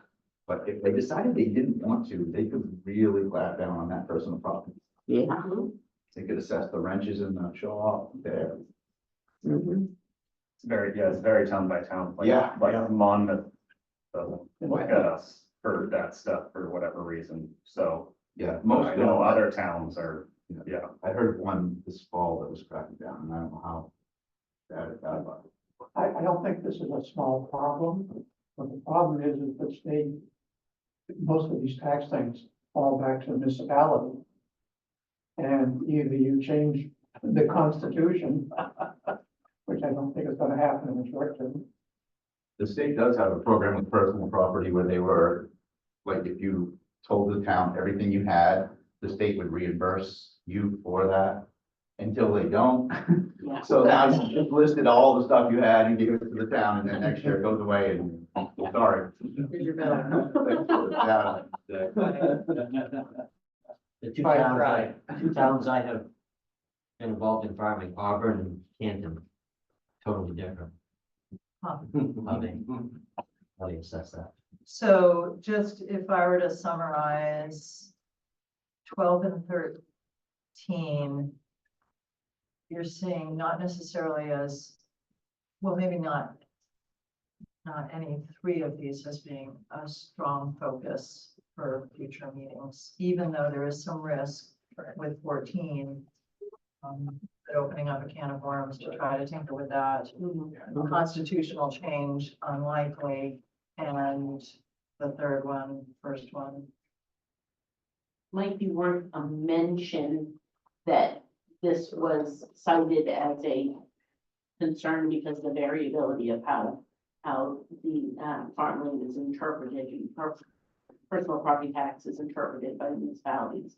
But I'm not sure we can come up with anything on a broader scale because it has, I mean, we're a really small part of creating policy in this area.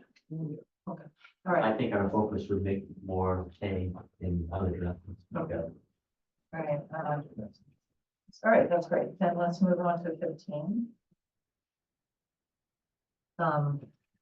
Earmark at least 10% of land for Maine's future program for the preservation of farmland. Consider term easements or lease development rights as an additional tool to maintain the state's ag base. I don't know how LMF was tweaked ages ago and the farmland program. Are we already doing that? through LMF? We have- It depends at least. Oh, no, sorry, not on that part, but the first part about how much money goes to, how much of LMF funding is earmarked for farmland.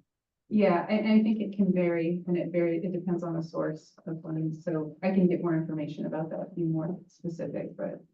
Okay. But then your piece that you were talking about, I don't think anybody has gone down the road of least, or short-term development easements. I think most all of the programs are for, basically forever farms or, long-term easements on the land that. The only one would be the voluntary municipal farm support program, if that's the right title, which only Winslow and Monmouth have passed. Right. But that provides like for 20 years, you get up to 100% reduction on your property taxes for putting it in a 20-year easement. So I wonder if it could be useful to get some information from the Farmland Trust, well, get some information from LMF as far as the percent of funds that are currently being earmarked for farmland conservation, but then from the Farmland Trust perhaps on the degree to which there are other mechanisms actually being used currently in the state. Please. I'm the main contact for LMF, for JCF and easements for JCF, so I can compile some information. And I do know, because I previously was at Maine Farmland Trust, and it's been a while, but I know it's been an ongoing discussion about what other tools could they be using to help with their goals to protect farmland. And I know that, yeah, and I'm sure that conversation has continued since I left. So it might also be nice to hear from them at some point, but what is some of the newer thinking or where are they heading? I'm on there's a new farmer advisory committee at NFT, and we are actually looking at the voluntary municipal support program and trying to revise that in various ways in the next session. So, yeah, I think, yeah, reaching out to them would be big. Okay, perfect. All right, then, moving on to the final two, which Which is actually one. which are what is one. Yeah, because recommendation 16 is moved because when the federal, in the Farm Bill, I think it was the 2014 Farm Bill did away with the MILC program. And so we did away with the MILC component that went with the tier program. So even though I have, when I do the tier calculations, I still have to put in 0 as the MLC amount, because that's where the software was written, but, Sure, okay, then 17. Obviously, it started out with develop a tiered price support mechanism with declining price support levels to reflect decline in marginal cost of production with greater output.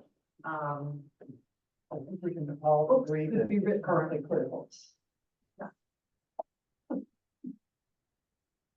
I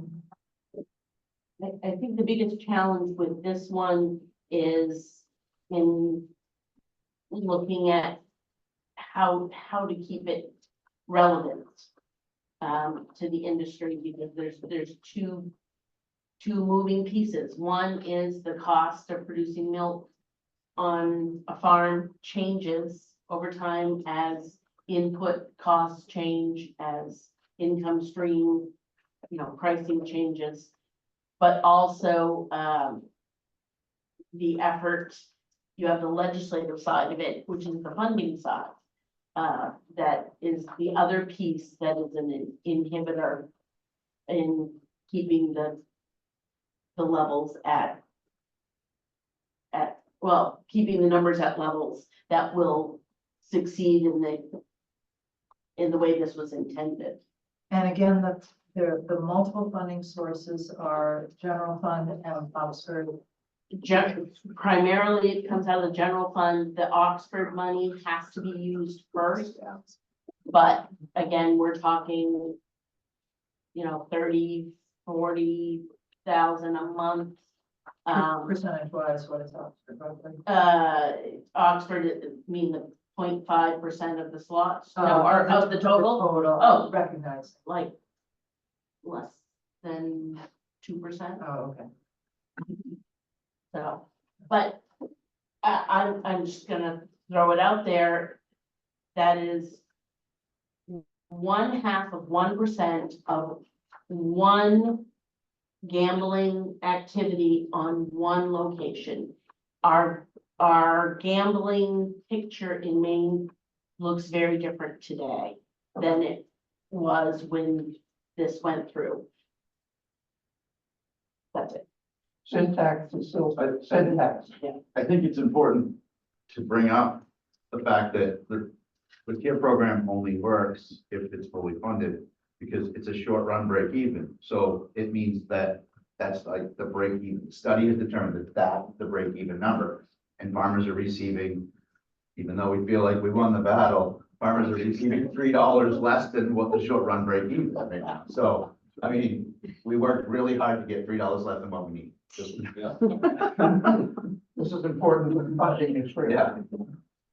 Well, and to your point, it's not an after the fact thing. You can't get the tier money doesn't do any good 4 years later. Right. If we're waiting for. And it's Funding and it's not, and it's not gonna work if it's not really funded. So everyone says, well, the tier program is not working. Well, of course it's not working. We're not fully funding it. Right, we're losing $3 a day. So just we said that it comes from the general fund, but there is part of the tier program that provides money to the general fund in a roundabout way, correct? Or how do we No. wrap our heads around it? There's nothing in the tier program that provides funding, that creates a funding stream. Ironically, when the tier program was passed, there was another measure that was passed, separate, that created a milk handling fee. that is assessed on all milk, fluid only milk sold in the state. That's generating about 65 to 75,000 a month, going directly into the general fund. It is not at all linked, tied, it constitutionally can't be. I understand. All right, well then, when we look back on these 17, just to summarize, I would say, number one, I'm hearing we need to focus more attention on, just going back the page.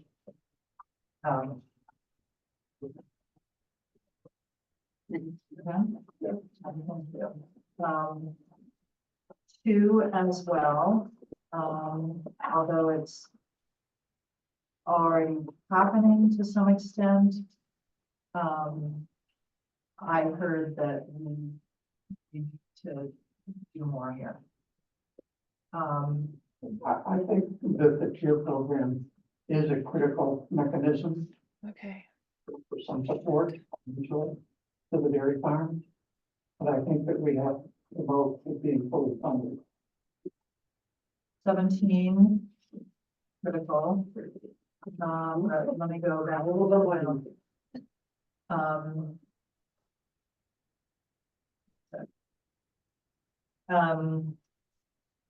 Recommendation 6, in respect to the dairy improvement fund, modifications to that. Number 10, value added processing, both at the on-farm scale, but both at the on-farm level, but also for the state as a whole, larger processing facilities, state as a whole. Those were the ones that I noted. If there's anything that I missed. And obviously, this is not like, this isn't the Bible. This is just like one piece of information. Let's at least carry those elements forward. Maybe the thing to do would be to take a quick break right now before we dive into the other document that Emily Horton prepared, which was that summary of legislation that happened since 2013. Sound okay? 10 minutes and then we'll come back. There are bathrooms right across the hall. And 10 minutes would mean about 10, 12. It's 12 Means minutes. that we are entirely exactly on schedule. Well.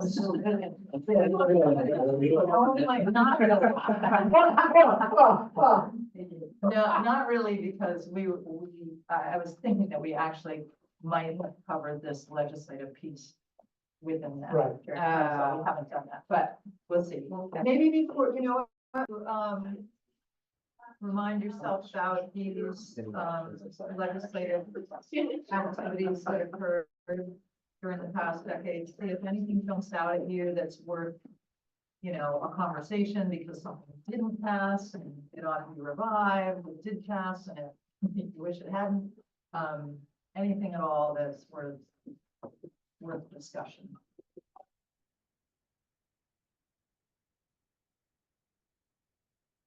Thanks to Emily for pulling this together.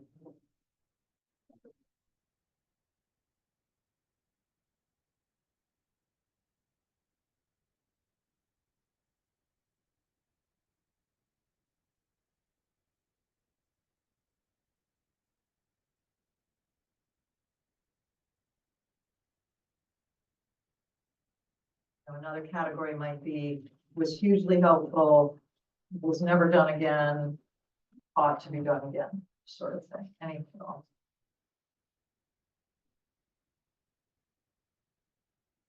I'll just pick up, there's a couple things in there related to donating milk. And those were unique circumstances. They also, because of Maine's minimum milk pricing laws, milk donations are under they're allowed under very narrow options or opportunities. There has to be no other commercial home for the milk. before it can be donated straight. Otherwise, milk needs to be at least, cash needs to exchange hands at least at the minimum milk price per unit. So that includes offering free milk at schools. That it's free to the students. It's not free milk. The school departments have to pay for the milk. So those are kind of one-shot things, but I don't want anyone to get the impression that that's a door that could be more widely open. Sure. Okay, thank you. And also relevant.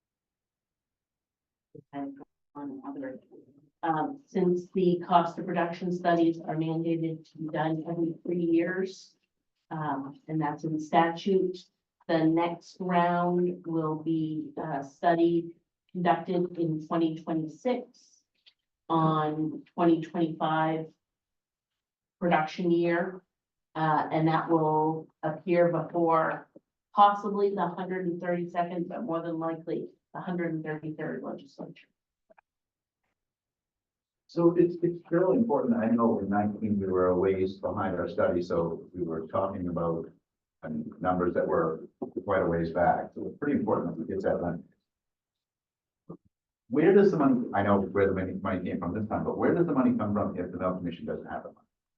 I mean, this time we went to Floyd, so maybe it was something, but. For the study? Yeah.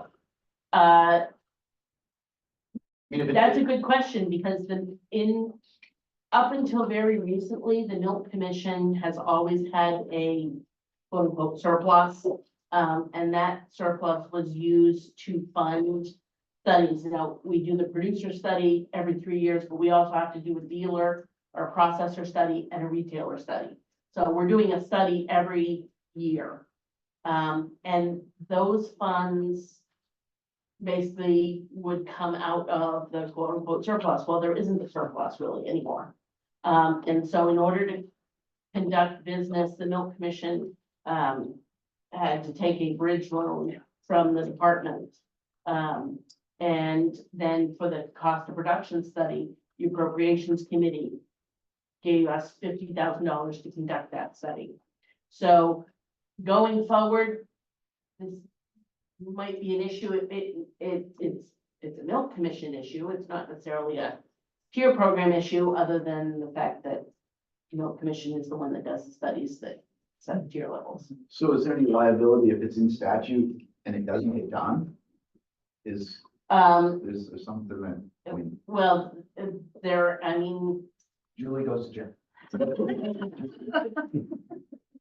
before 2003, it had been quite some time since the cost of production study had been done. The dealer and the retail margin studies, the industry tends to push pretty darn hard to make sure that those get done, because the results of those go right into our minimum pricing formulas and are contingent on their ability to be profitable within the state of Maine. And so those are pushed pretty hard, and they're just, up until 2003, there hadn't been a lot of producer pushback. So I don't know what's gonna happen if, other than have to go to the department or somewhere, for funding. Okay, all right, let me ask a very stupid question. There are no stupid questions. All right. So under the 31st. Mhm. Okay, well, This one? Yep. Yep. That was the cost of production study that was done. It's technically a rule, a major substantive rule of the Milk Commission. And because it's major substantive, it has to go to the legislature for final review and approval. And only after it goes through that process and the Milk Commission finishes filing it, do then any changes in the tier program go into effect. So in this case, what recently happened is they didn't adopt the numbers that were in the study. The legislature amended the numbers to be 25% of the difference between the current numbers and the numbers proposed in the study.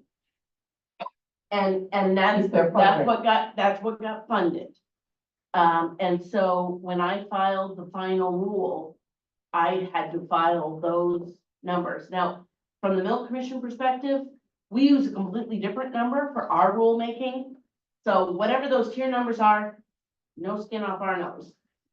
It makes a difference for the tier. And so it becomes an issue of funding those numbers, you know. Okay, so the numbers cited here, are these the fudge numbers or the real numbers? Those are the numbers that the legislature passed. The Which 25%. are the fudge? Yeah, The negotiated number. All right, yes. so we, I'd just like to make one point. The agricultural committee was 100% behind the real numbers. It was the appropriations committee that cut these, and they wanted to cut it to 10%, not to 25. all right, so, but the Milk Commission does have all the original data. Oh, yeah, and the study is But it's still published, there. and the study is part of the rule with the original data. But those are the numbers that form the final, what we call the short rule. For the next meeting, can we have that copy of the original stuff? Yeah. Okay, So that conversation really sheds light on comments before about how important education is to everybody. And for us to all realize what pressures the appropriations committee is under, because there are a lot of different places that need funding, whether it's the demand is greater than the supply. housing or DHHS or education or whatever. Well, I think this is actually a good segue to, because the next item on the agenda really is an assessment of the current political and economic climate. And, you know, I think we've been alluding to it throughout the last 2 hours, but it might be helpful to sort of hear from all of you as to what you think the current status is and what the major pressures are or variables are, so that we can kind of encapsulate that and be aware of that. While you're developing recommendations, you know, how is this going to play, or how do we need to present these recommendations in the most likely successful way possible, given local and economic realities. Jody, there is a handout that might help shape this discussion. That it's just the timeline of the tier numbers and the cost of production studies over time. That if you want to hand that out either at the next meeting or for this meeting, it's in the. What would you like to do? I would defer to the group if they feel like that would be helpful. Yeah, if I hand it out next meeting, Next meeting, okay, will do. I'm gonna try and deviate from Okay. the requirement to have the information up front. Yeah, does that sound okay to everyone? All right. Sounds great. And can I suggest that we talk economics as one subject and politics as a separate one? They are inseparable. No, just. Because if we try and discuss them simultaneously, Yes. we will go down the rabbit hole faster than you can shake a stick. Yeah, you know, this was it is a pretty nebulously worded agenda item. I think it was just really trying to make sure there was an opportunity for you all to you know,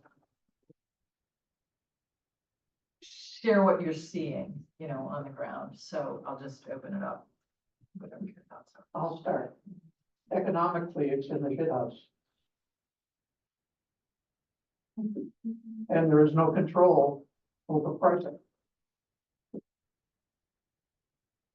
And supply exceeds demand. Supply in the current form. Nationwide. It's tightened up a little bit. Yeah. Just Relative. bonus. It, yeah, It's not a solution yet. no, you're right. That's all I'm saying. Because the economic factors which are changing are that fluid milk is a segment by itself, which is under great pressure. Because we have many substitutes, most of them growing on plants, which is also agriculture, but not ours.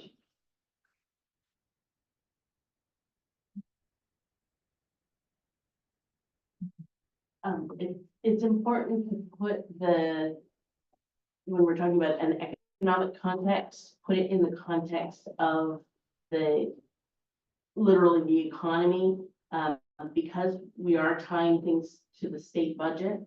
We've had a period of relatively strong revenues of late, which has created a more hospitable environment to have discussions about increasing the tier levels than say there were in the mid to late 2000s into the early 2010s. So that backdrop really colors how this discussion about the tier program can take place.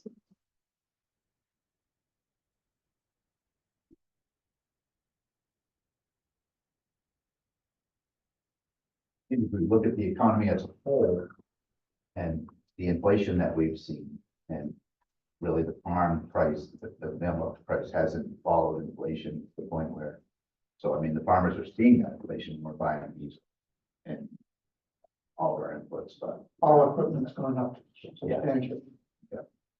Get paid wholesale, yeah, farmers are paid wholesale, but they pay retail for all of their Input. inputs.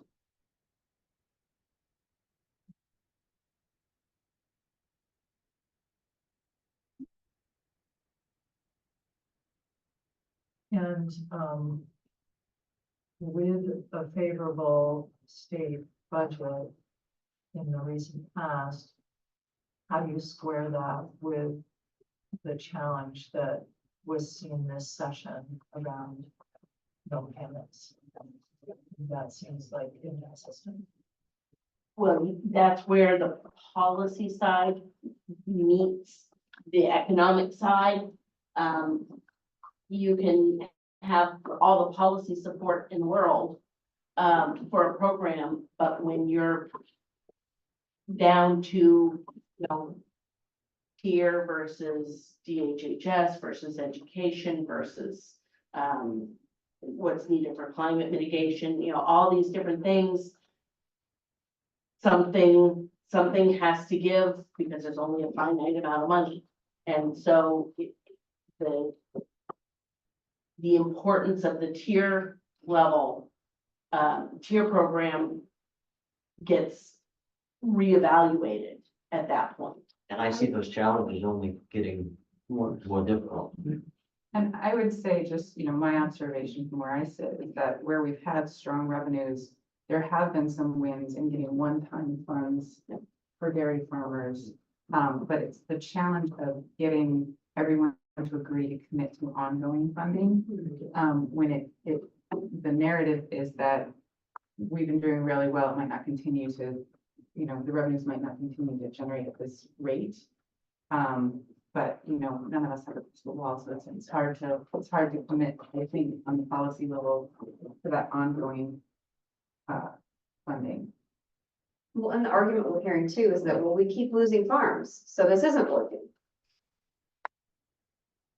And the We've counter, heard that many times. We're down to this number of farms. How many farms did we have 2 years ago? Well, then the tier program clearly isn't working. you know, we have to point out again and again, well, you're not funding it at short run break even, like our cost production numbers say. And we never, I don't know that it's ever been funded at cost of production numbers. No, it was. It was last, it Yeah, was yeah. 2021, yeah.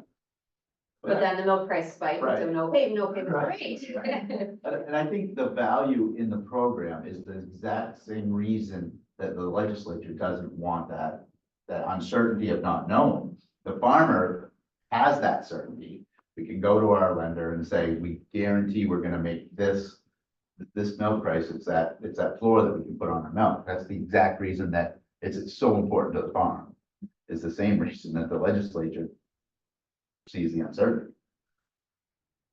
The other thing that's unique about the tier program, it is the only program in state government that is written in such a way that however much money the tier program requires to make payments, the money must be transferred. There's no other program that's like that. All other programs in state government have a finite amount of money, and you can spend up to that point. The tier program was written in this very quirky language that says, you know, if it needs, you know, $200,000, then that's what gets transferred. If it needs $2 million, that's what gets transferred.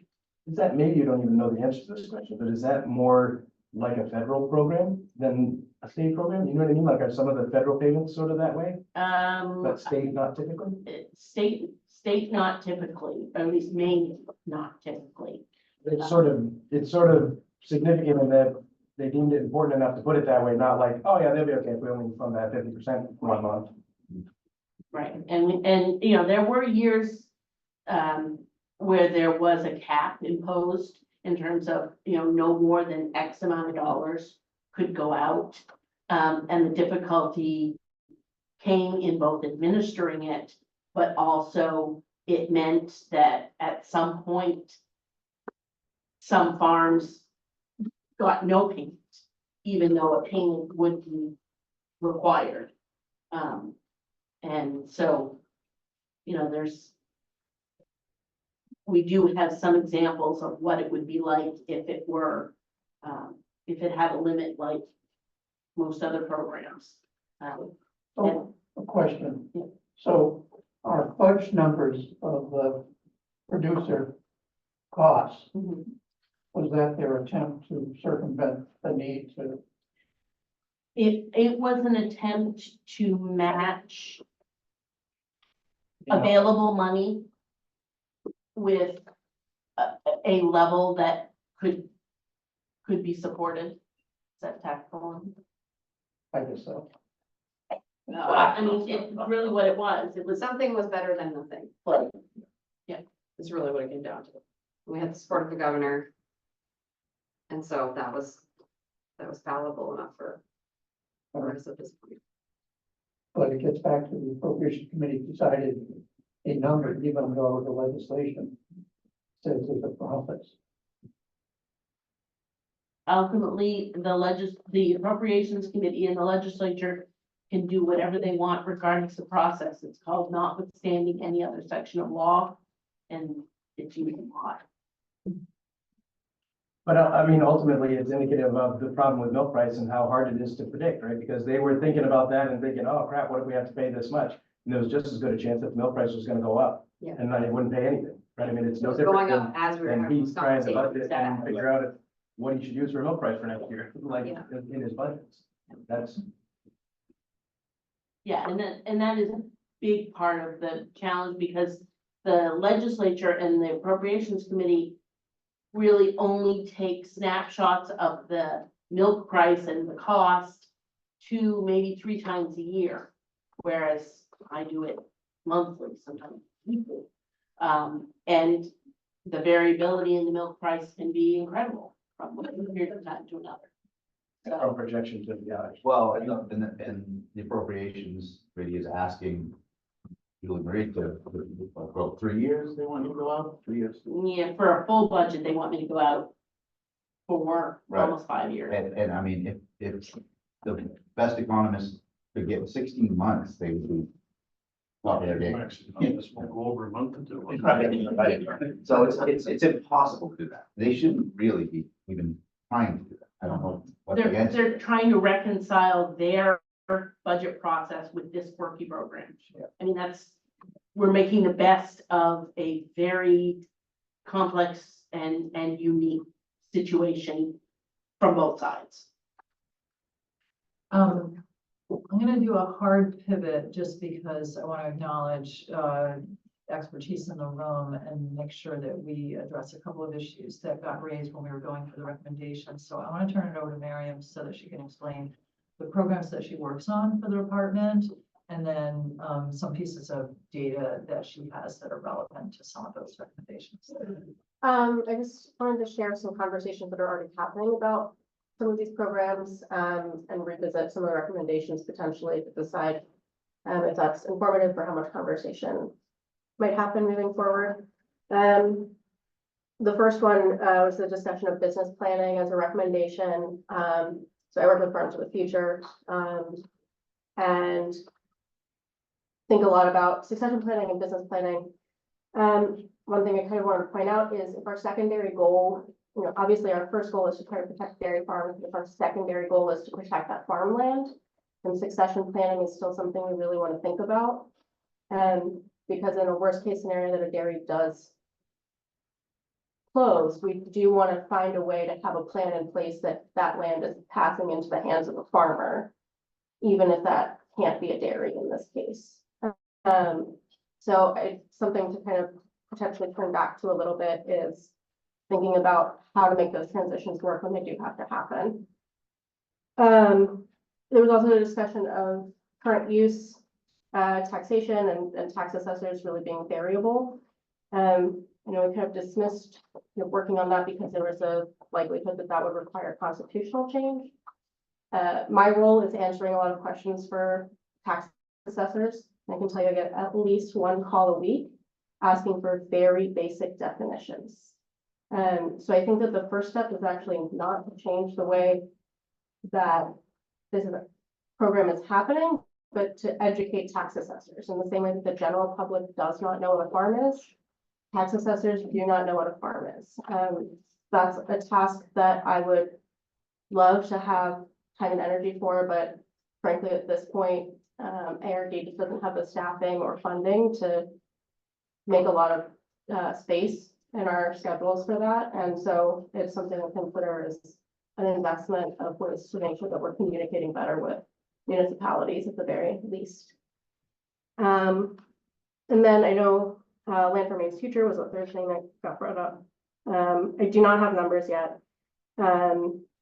But something to consider is in the same way that DIF is sort of not right-sized to be beneficial to some of these larger farms.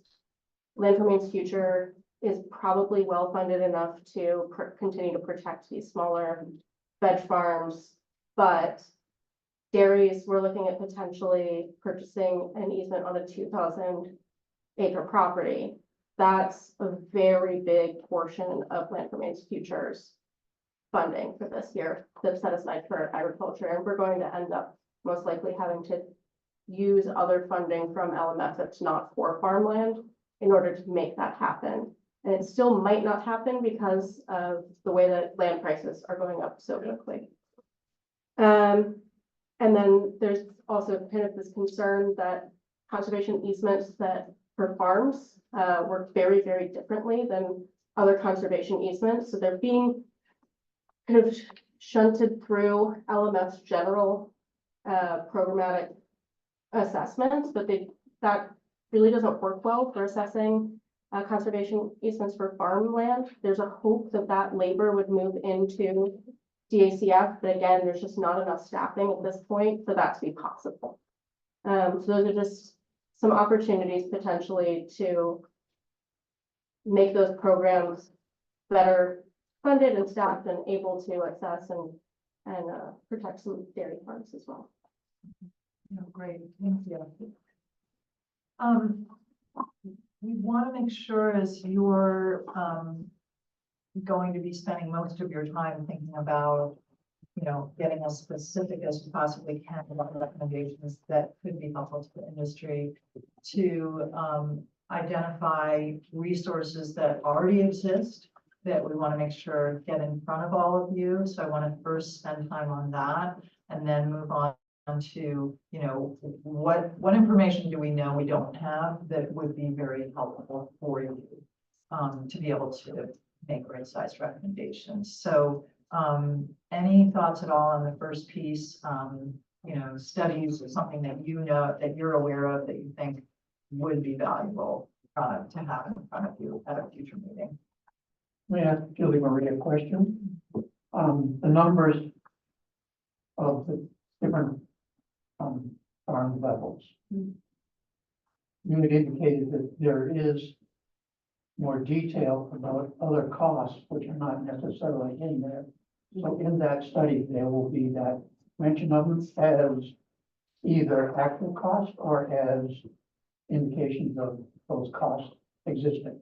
Right, and so in the cost of production study report, there's a lot of things that are talked about and reviewed that are not reflected in the tier levels because the tier levels must be at the short run break-even level. So that does not include depreciation, interest, there's a unpaid labor, management costs are minimal, if at all. So there are lots of things that are not, and the interpretation is they're not supposed to be in the numbers used for the tier program, but they're in the study because they actually do exist on the farms. And the study goes and looks at actual farms. Right. So to have an actual number of those things, we'd have to have an add-on to that study. No, it's in the study, but if we wanted them to be included in the tier levels, No. we'd have to do something different. No, I only concern is that we end up with different tiers of farms. What that cost overhead is of a real nature, so that they can actually live as a family and a business. They are, with the exception, I think, because the most recent study was fast-tracked. The most recent one did not have a lot of time to do the full extent of the calculations as we have in previous studies. But in previous studies, usually there's at least 3 different breakout downs. So short run break even is the first level, and then they add in some additional costs, and then they add in all the long-term costs. So most of the studies do have that built in. The information is there. It's just not applied to the tier program. So what I may do is that after I get a copy of the study and look at it in detail, I may make a recommendation for a follow-on small study to solidify some of these other numbers. Yeah, and so one of the issues, I mean, it was brought up about, you know, the fact that the Mill Commission funds these studies and has to for our rulemaking, but they're used for the tier program. We've had a lot of conversations about how do we keep them more current? How do we make them less expensive? How do we maybe fund them? How do we get what we, not just what the Milk Commission needs or the tier program needs out of that study? Because it can be used for a lot of different things. And so there may be a side conversation that takes all of that into effect. That, you know, we may want to make recommendations that this study become a multi-purpose tool in a different direction, hopefully with multi-funding streams. So. How big is the cost of production study report? How long is it? Yeah. Oh, it's not quite a dozen pages. Okay, all right, and the last one you said was 2 years? It was done on the year 2022. So, and do you all have, you don't have that? It's on the website. it's on the Milk Commission website, yeah. Okay, would it be helpful to have, That's what I asked for earlier, to have it. you want it as Treated. part of the pack, okay, all right, Yeah. okay.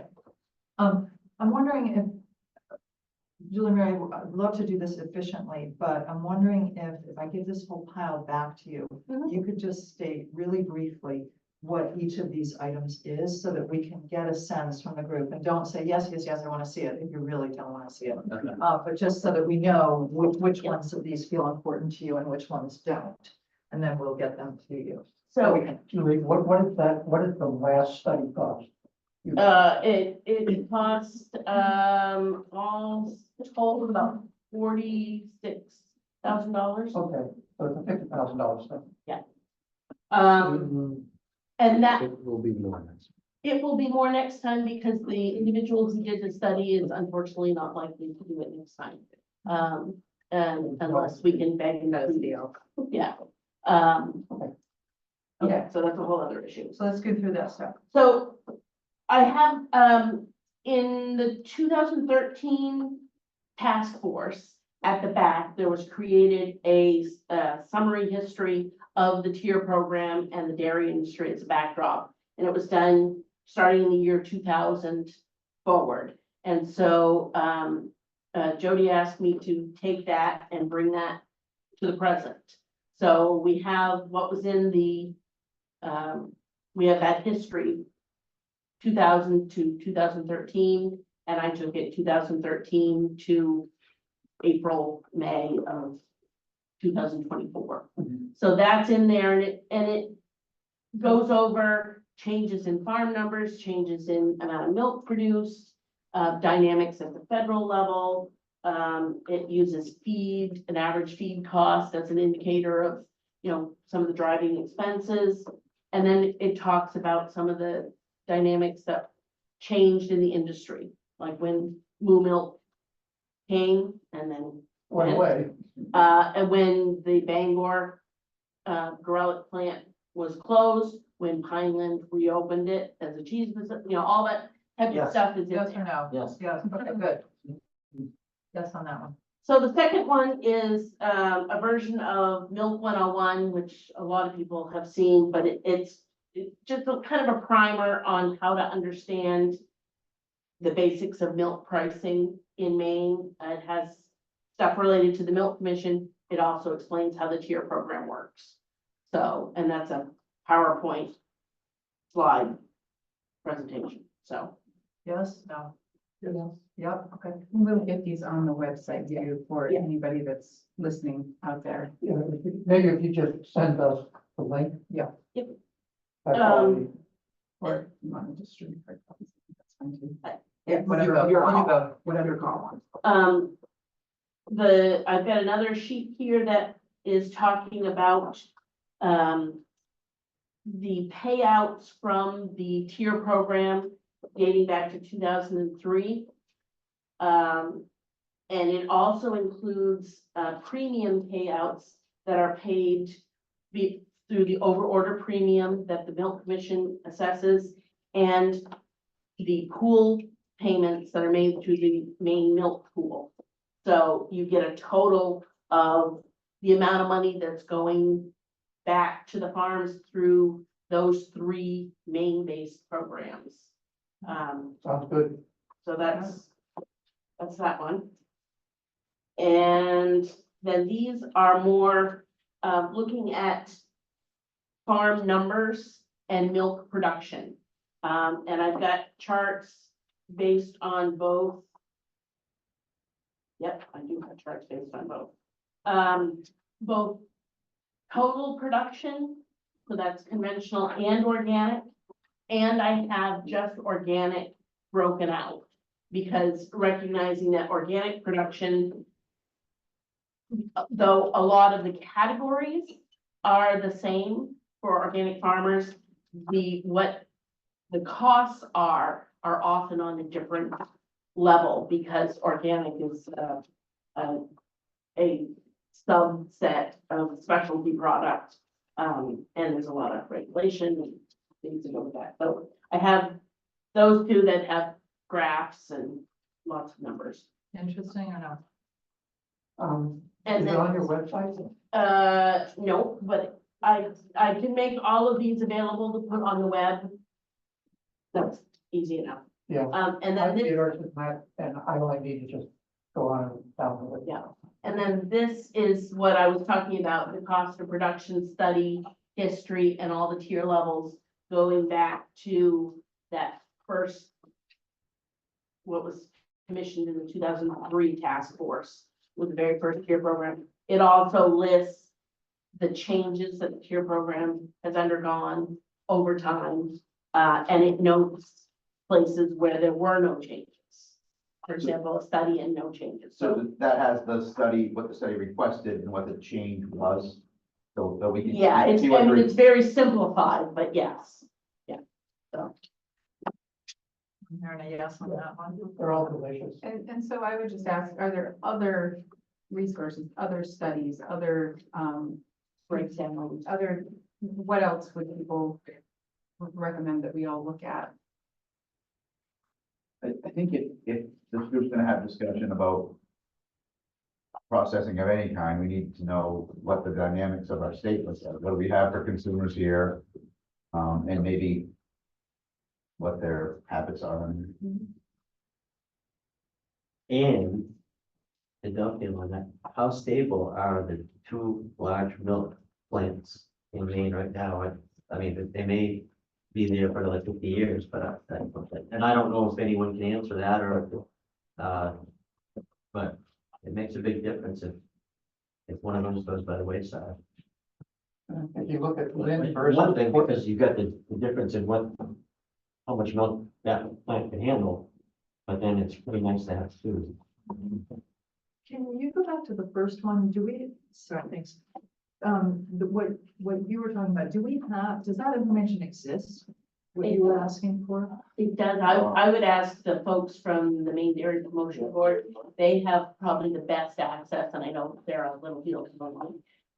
They would have the best data about consumer numbers and consumption trends, those types of things. Something we could. Yep. Ask them to do, that would be great.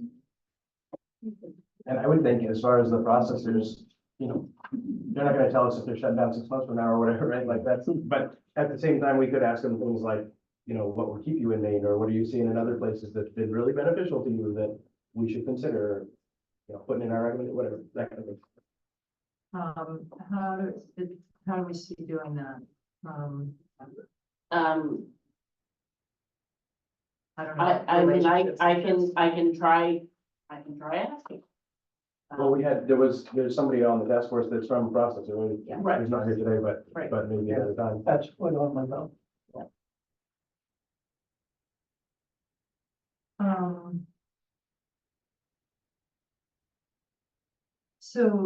It was. You mentioned early on, Ethan, about, that you find it helpful to hear from other states, about something, and my notes are buried underneath this too, and are you recalling what that was? Yeah, so similar things like Connecticut has a price support program that's Right. different, much different than Maine's, and Massachusetts has one that's separate. New Hampshire has nothing. You know, some of those things that maybe have worked, I'm familiar with the New England ones because I work with farms that work with them and I help them budget them or not kind of thing. So I think it'll be interesting to see what else is out there, at least in the US, that seems like it has been working, or things that other people tried, like why reinvent the wheel if we have some case studies out there of what's working or what's not working. And I think a lot of people think that the tier program is the best one and that it works better than any of the other ones. Like I think that's the general consensus, but maybe we ought to double check. So are you saying that you actually might be able to put together some summary of at least some states? Yeah, Given and the or, work that you do? and or some of the people at our knowledge exchange stuff at Farm Credit. I don't tell me if that shouldn't be the way it should be presented, or I don't know. The Penn State Ag and Shale Law Group, they have done it's a two-part presentation. One, they've already done was, pricing support programs of the Northeast. Now, it was mostly via Milk Commission pricing that way. It didn't include Massachusetts, Connecticut, those kind of policy. This was just focusing on pricing. But then there's a part 2 coming out in mid-July that's going to be for the Western Midwest and western part of the US. That's a good point. We've had speakers at one of the groups that I'm in that's from the National Ag Law Center that does a lot of that too. And like, when I happened to be talking to him, he was talking to me about PFAS because Maine was on the forefront of that and they were reading articles in law and whatnot, but they may be another resource for some of those kind of things. And I can probably ask them for their presentation, a copy of their PowerPoint, so that we'd have some of those resources. Okay, the best mechanism for, just internally, we're putting together a SharePoint folder so that we have internal access to a lot of documents. I know nothing about this stuff, so I don't know what the best way is to make all of these resources available to all of you.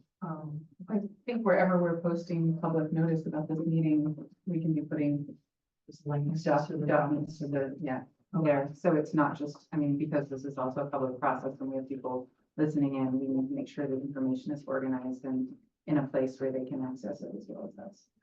Okay, well then what if Julie Marie, you and Miriam work together so that at least all of the material, at a minimum, at least initially, all the materials that we're distributing today get the links to them, Yep. that they get posted on that site, the web page.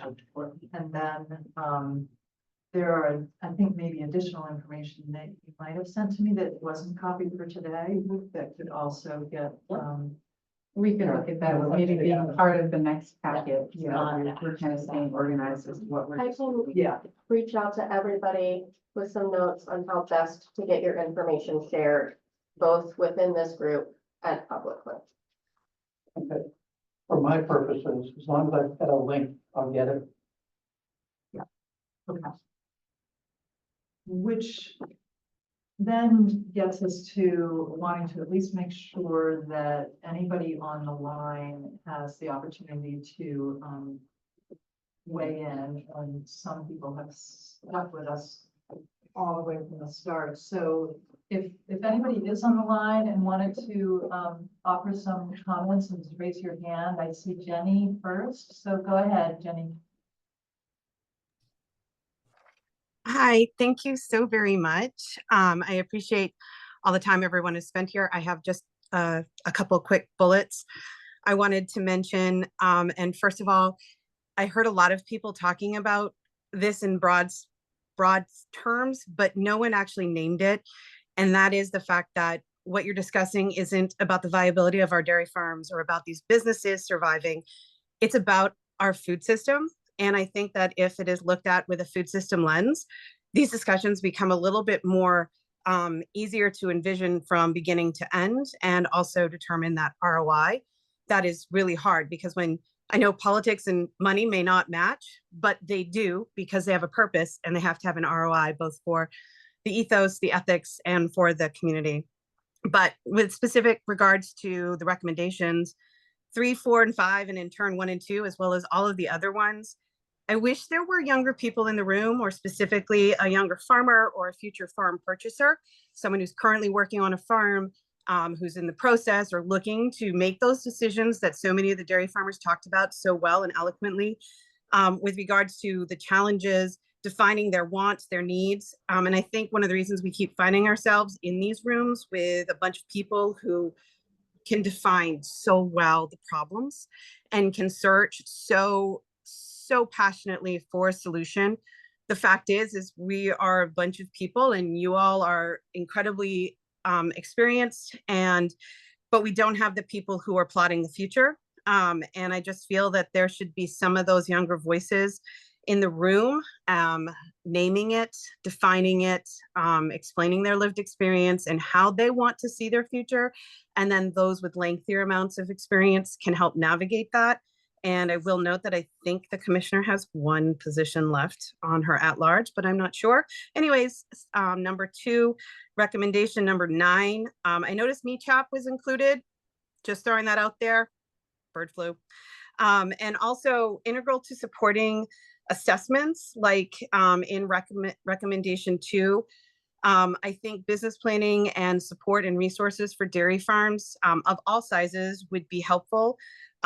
maybe envisioning something different because the COP study and the challenges that COP study, which I'm sure Julie Marie Bickford can go into.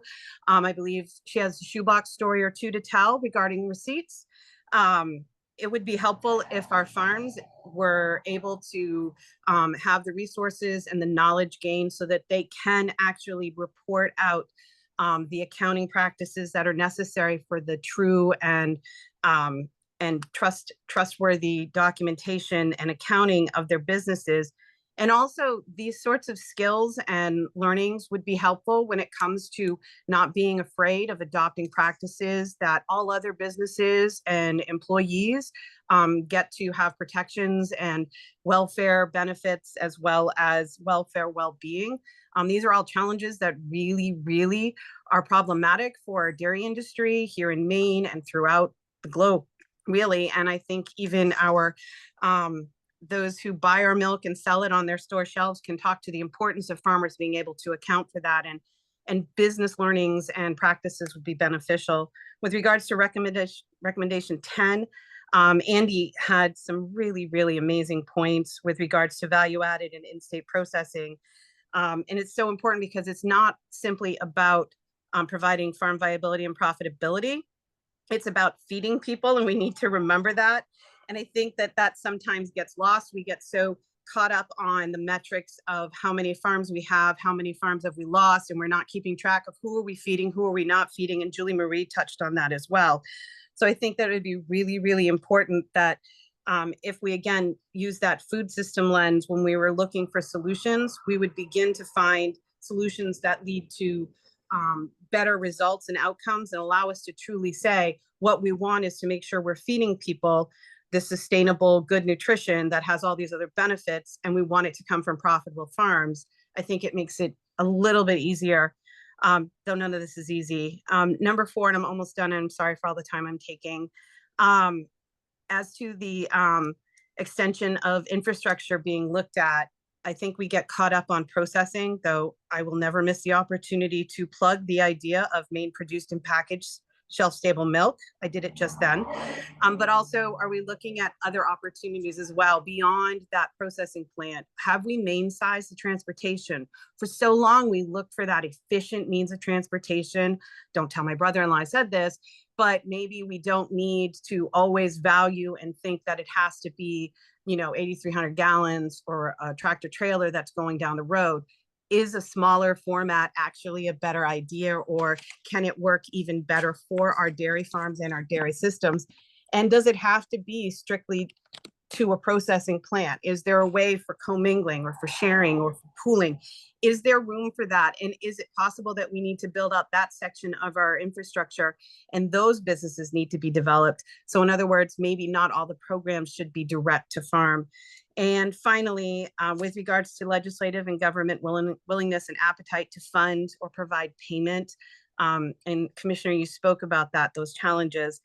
I think that if we remember that this is all an investment in Maine, an investment in our food system, our food security, our communities, our economy, and our environment, and that there are tangible ROIs, especially if we're able to provide resources to our farms to be able to account for those. And we do assess the dairy industry and truly value it and bring back that relationship that Libby spoke about earlier on that used to be so every day and is now so distant between where our food comes from and who is eating our food.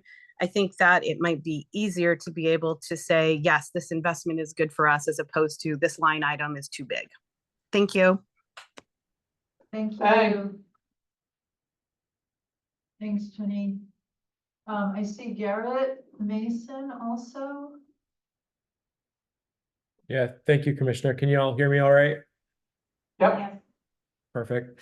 My name is Garrett Mason, and I'm one of the partners at Dirigo Public Affairs, and our client is the Maine Farm Bureau. So we're very interested in what's going on here today and happy to see some of our members around the table.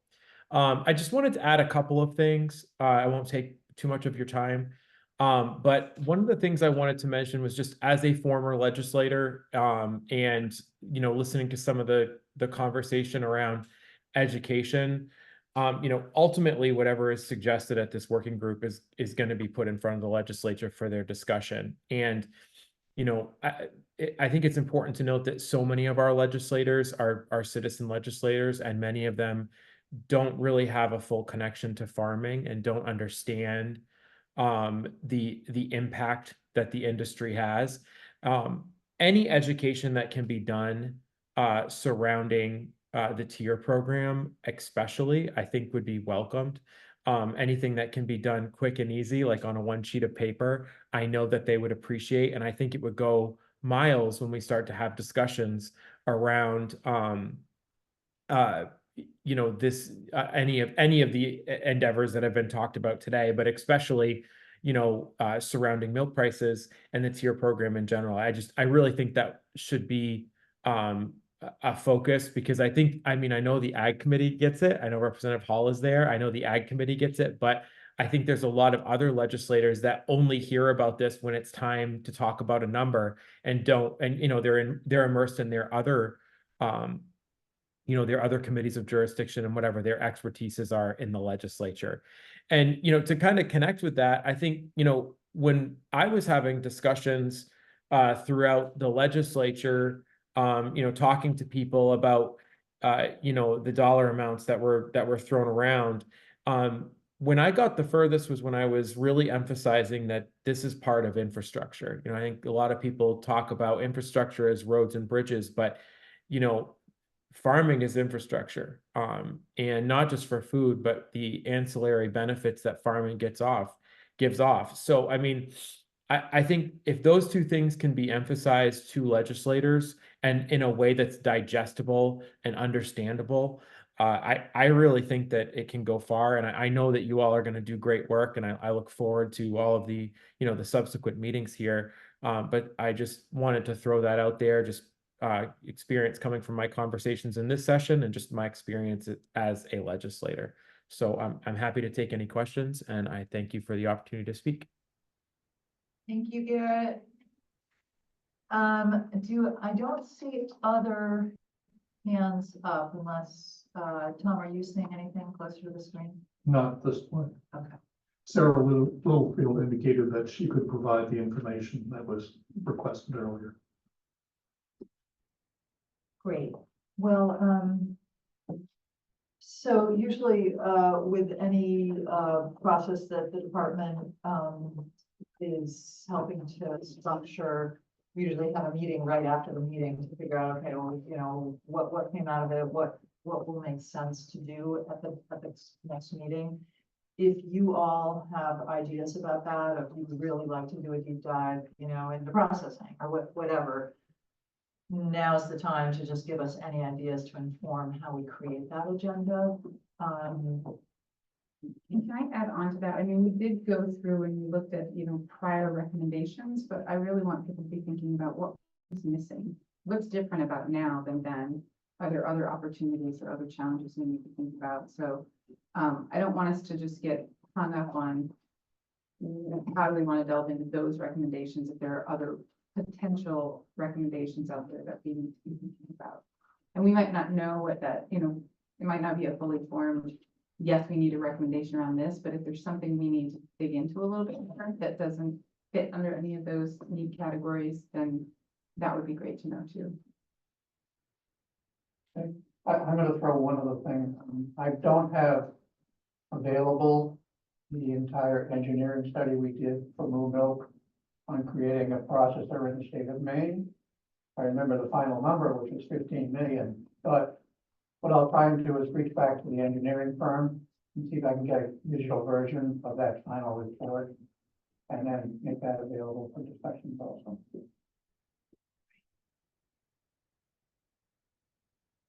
And it had a solar field, it had 5 adjustable, it had a farmer, a tourist trap thing, anyway. I think it might be worth, and this is one of those like not fully formed thoughts, talking about the infrastructure that supports our farms that is also sort of tenuous at this point.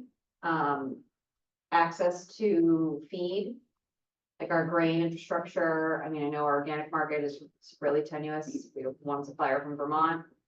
I know that the conventional market is sort of in a precarious situation as well.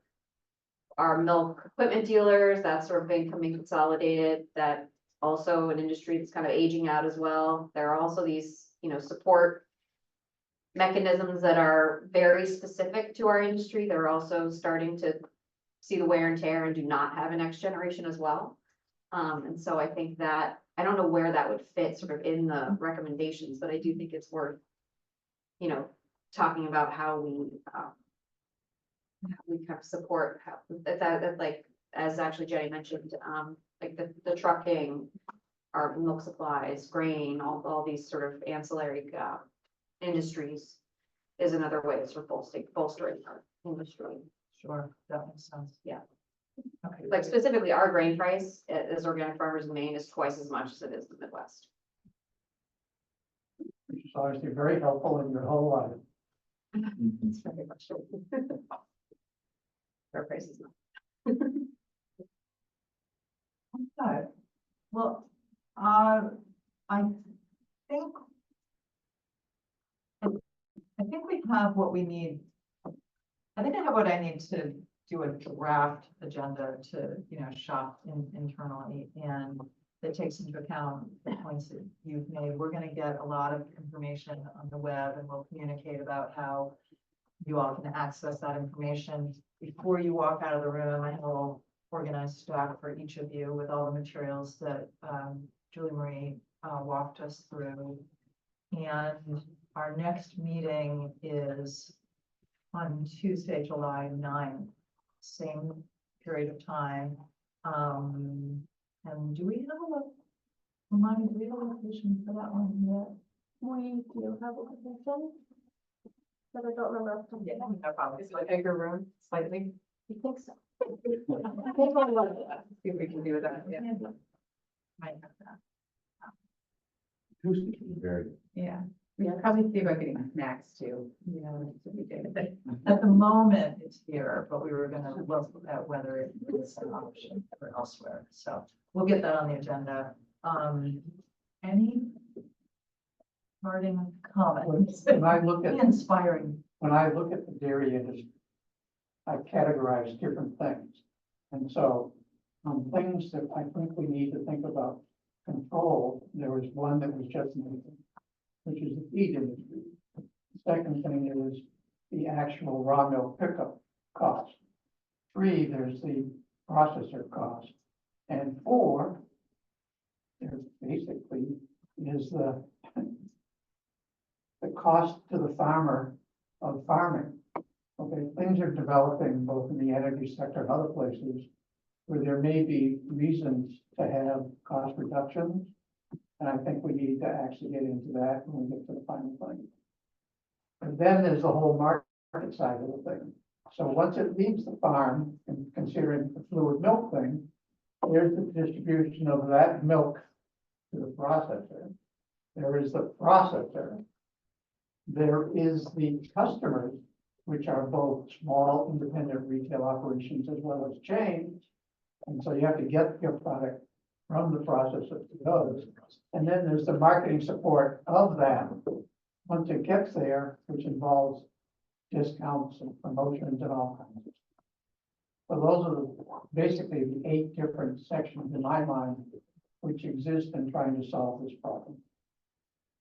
You get additional value added crew that buys from the processors as well, like large ice cream producers. Yeah, I mean, I'm not against value added, but if we don't solve the fluid milk problem, we don't have a value added product.